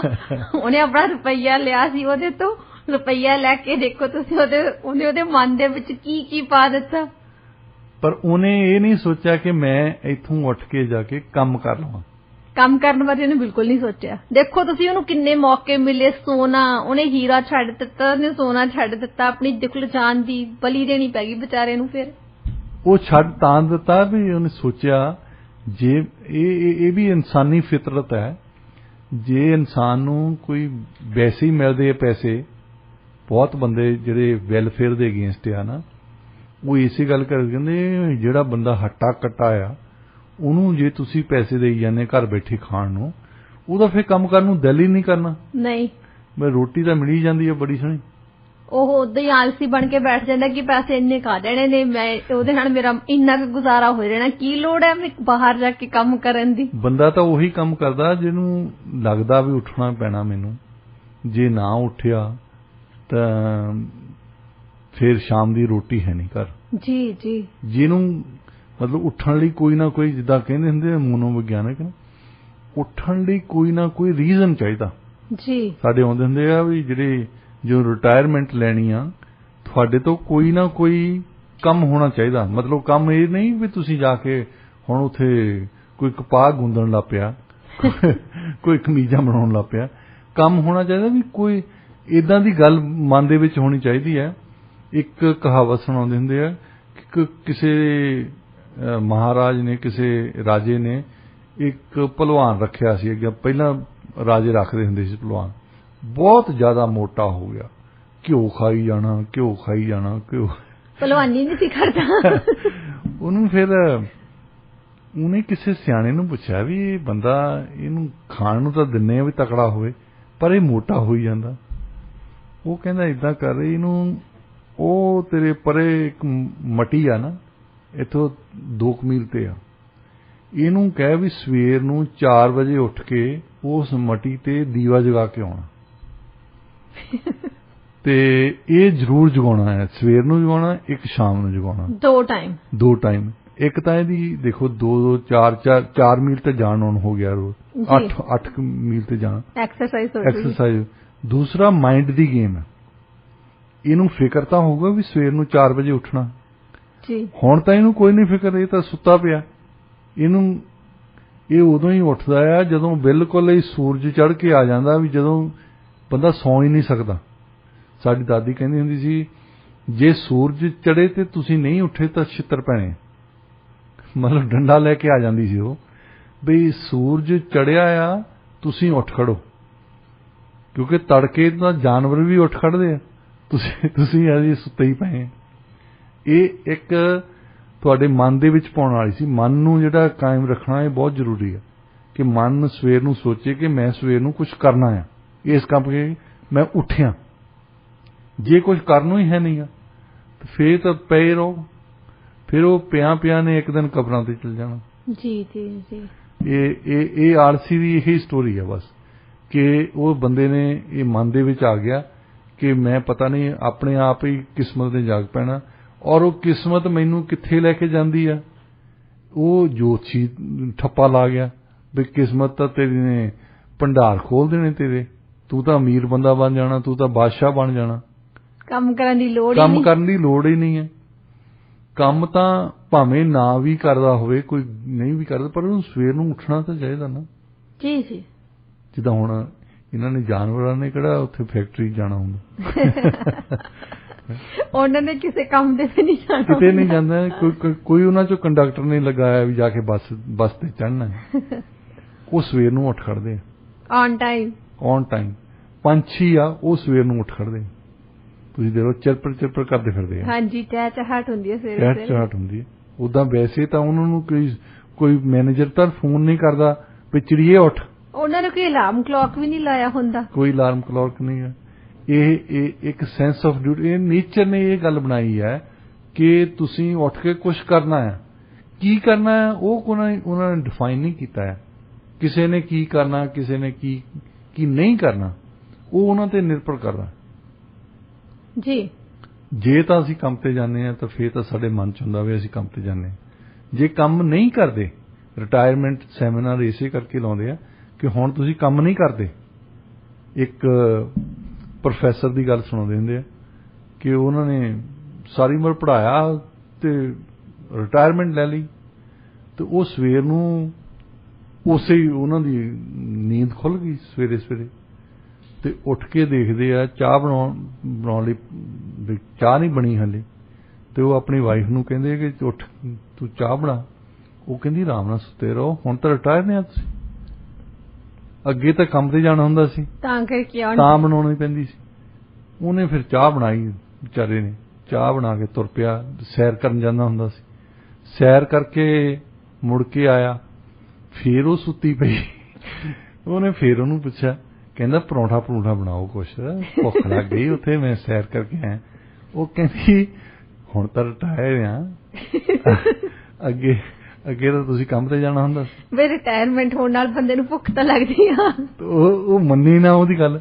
ਉਹਨੇ ਵਿਚਾਰੇ ਨੇ ਫਿਰ ਜਿਹੜੀ ਬ੍ਰੈਡ ਪਈ ਸੀ ਉਹ ਖਾ ਲਈ, ਤਾਂ ਫਿਰ ਉਹ ਸਿੱਧਾ ਹੀ ਕਾਲਜ ਦੇ ਵਿੱਚ ਗਿਆ, ਪ੍ਰਿੰਸੀਪਲ ਦੀ ਮਿਹਨਤ ਕੀਤੀ, ਮੈਨੂੰ ਕਹਿੰਦਾ ਤਨਖਾਹ ਨਾ ਦਿਓ ਪਰ ਉਦਾਂ ਹੀ ਰੱਖ ਲਓ, ਕਮ ਸੇ ਕਮ ਚਾਹ ਤਾਂ ਪੀਆਂ, ਰੋਟੀ ਪਾਣੀ ਦਾ ਔਨ ਟਾਈਮ ਮਿਲਦੀ ਰਹੂਗੀ। ਜੀ ਬਿਲਕੁਲ, ਤੁਸੀਂ ਬਹੁਤ ਵਧੀਆ ਜਿਹੜੀ ਕਹਾਣੀ ਸੀ ਨਾ, ਬਹੁਤ ਵਧੀਆ ਕਹਾਣੀ ਸੁਣਾਈ ਹੈਗੀ ਆ। ਲਾਲਚ ਜਿਹੜਾ ਆਲਸ ਬਹੁਤ ਮਾੜਾ ਹੁੰਦਾ। ਆਲਸ ਤਾਂ ਕਿਸੇ ਨੂੰ ਵੀ ਨਹੀਂ ਕਰਨਾ ਚਾਹੀਦਾ, ਚਾਹੇ ਆਪਣੀ ਛੁੱਟੀ ਵੀ ਹੋਵੇ। ਛੁੱਟੀ ਵਾਲੇ ਦਿਨ ਵੀ ਸਾਨੂੰ ਸਵੇਰੇ ਉੱਠ ਕੇ ਕੁਛ, ਜੇ ਅਸੀਂ ਕੰਮ ਤੋਂ ਸਾਨੂੰ ਵੇਲ ਮਿਲਦੀ ਹੈਗੀ, ਫਿਰ ਸਾਨੂੰ ਆਪਣੇ ਲਈ ਕੁਛ ਕਰਨਾ ਜ਼ਰੂਰ ਚਾਹੀਦਾ ਹੈਗਾ। ਮਤਲਬ ਥੋੜਾ ਬਿਜ਼ੀ ਰੱਖਣਾ ਆਪਣੇ ਆਪ ਨੂੰ ਚਾਹੀਦਾ। ਕੋਈ ਨਾ ਕੋਈ, ਜਿੱਦਾਂ ਹੁਣ ਇੱਥੇ ਵਲੰਟੀਅਰ ਬਹੁਤ ਪਾਉਂਦੇ ਆ। ਮੈਨੂੰ ਸਟ੍ਰੋਕ ਹੋਇਆ, ਸਭ ਤੋਂ ਪਹਿਲਾਂ ਲੇਡੀਜ਼ ਆਈਆਂ, 2 ਬਹੁਤ ਬੁੱਢੀਆਂ ਸੀ ਵਿਚਾਰੀਆਂ। ਉਹ ਮੇਰੇ ਲਈ ਲਿਟਰੇਚਰ ਲੈ ਕੇ ਆਈਆਂ ਹਸਪਤਾਲ ਦੇ ਵਿੱਚ ਵੀ ਆਹ ਹੁੰਦਾ ਸਟ੍ਰੋਕ, ਏਦਾਂ ਹੁੰਦਾ ਹੈ। ਤੇ ਉਹ ਦੇਖੋ, ਉਹਨਾਂ ਨੂੰ ਜੇ ਕੰਮ ਨਹੀਂ ਕਰਦੀਆਂ ਸੀ, ਕੁਛ ਨਾ ਕੁਛ ਤਾਂ ਕਰਦੀਆਂ ਨਾ ਜੀ, ਜਿਹਨੂੰ ਅਸੀਂ ਸੇਵਾ ਕਹਿੰਦੇ ਹਾਂ ਜੀ। ਸਾਡੇ ਪੋਲੀਟਿਕਸ ਜਿਹੜੇ ਜਾਂਦੇ ਬੰਦੇ ਉਹ ਵੀ ਕਹਿਣਗੇ ਅਸੀਂ ਸੇਵਾ ਕਰਨੀ। ਉਹਨੂੰ ਕਹੇ ਵੀ ਇਹ ਲਾਗੇ ਹਸਪਤਾਲ ਆ, ਉੱਥੇ ਜਾਇਆ। ਹਾਂ, ਵੈਸੇ ਨਾ ਜਦੋਂ ਲੋਕੀ ਕੋਈ ਪੋਲੀਟਿਕਸ ਜੁਆਇਨ ਨਹੀਂ ਕਰਦੇ, ਤੁਸੀਂ ਵੀ ਸ਼ਾਇਦ ਇਹ ਆਮ ਤੌਰ ਤੇ ਸੁਣਿਆ ਹੀ ਹੋਣਾ, ਕਹਿਣਗੇ ਜੀ ਮੈਨੂੰ ਕੋਈ ਪੈਸੇ ਦਾ ਲਾਲਚ ਨਹੀਂ, ਮੈਨੂੰ ਕੋਈ ਪਾਵਰ ਦਾ ਲਾਲਚ ਨਹੀਂ, ਮੈਂ ਤਾਂ ਆਪਣੀ ਕਮਿਊਨਿਟੀ ਦੀ ਸੇਵਾ ਕਰਨੀ ਆ। ਮਤਲਬ ਸੇਵਾ ਕਰਨ ਦੇ ਬਹੁਤ ਵੱਖਰੇ ਢੰਗ ਆ ਜੀ। ਤੇ ਸੇਵਾ ਕਰਨਾ ਇਹ ਹੀ ਨਹੀਂ ਹੁੰਦਾ ਵੀ MLA ਬਣਨਾ ਤਾਂ MP ਬਣਨਾ ਜੀ। ਬਿਲਕੁਲ ਸਹੀ ਕਿਹਾ ਤੁਸੀਂ। ਤੇ 8:55 ਹੋ ਚੁੱਕਿਆ ਸਟੂਡੀਓ ਦੀ ਘੜੀ ਤੇ ਟਾਈਮ ਹੋ ਚੁੱਕਿਆ ਅੱਜ ਦੇ ਵਿਚਾਰ ਦਾ। ਅੱਜ ਦਾ ਵਿਚਾਰ ਵੀ ਆਲਸੀ ਆ। ਕਹਿੰਦੇ ਹੁੰਦੇ ਆ ਆਲਸੀ ਭੇਡ ਜਿਹੜੀ ਆ ਉਹਨੂੰ ਆਪਣੀ ਉੱਨ ਵੀ ਭਾਰੀ ਲੱਗਦੀ ਹੈ ਜੀ। ਇਸੇ ਨੋਟ ਤੇ ਅਸੀਂ ਪ੍ਰੋਗਰਾਮ ਇੱਥੇ ਹੀ ਸਮਾਪਤ ਕਰਦੇ ਹਾਂ ਤੇ ਹੁਣ ਫਿਰ ਅਗਲੀ ਮੁਲਾਕਾਤ ਮੇਰੀ ਤਾਂ ਤੁਹਾਡੇ ਨਾਲ ਹੋਊਗੀ ਸੰਡੇ ਵਾਲੇ ਦਿਨ ਸਵੇਰੇ। ਪ੍ਰੋਗਰਾਮ ਅੱਜ ਦਾ ਮੁੱਦਾ ਇਤਿਹਾਸ ਤੇ ਝਰੋਖੇ ਚ ਜੋ ਰੇਡੀਓ ਇੰਡੀਆ ਦੇ director of research barrister Lovleen Singh Gill ਮੇਰੇ ਨਾਲ ਪੇਸ਼ ਕਰਦੇ ਨੇ ਤੇ ਫਿਰ ਡਾਕਟਰ ਸਾਹਿਬ ਦੇ ਨਾਲ ਆਪਾਂ ਮੰਡੇ ਨੂੰ ਮਿਲਾਂਗੇ ਪ੍ਰੋਗਰਾਮ ਪੰਜਾਬੀ ਆਵਾਜ਼ ਦੇ ਵਿੱਚ। ਉਦੋਂ ਤੱਕ ਤੁਸੀਂ ਹੱਸਦੇ ਰਹੋ ਤੇ ਮੁਸਕਰਾਉਂਦੇ ਰਹੋ, ਜ਼ਿੰਦਗੀ ਦਾ ਤੁਸੀਂ ਜੋ ਲੁਤਫ ਉਠਾਉਂਦੇ ਰਹੋ।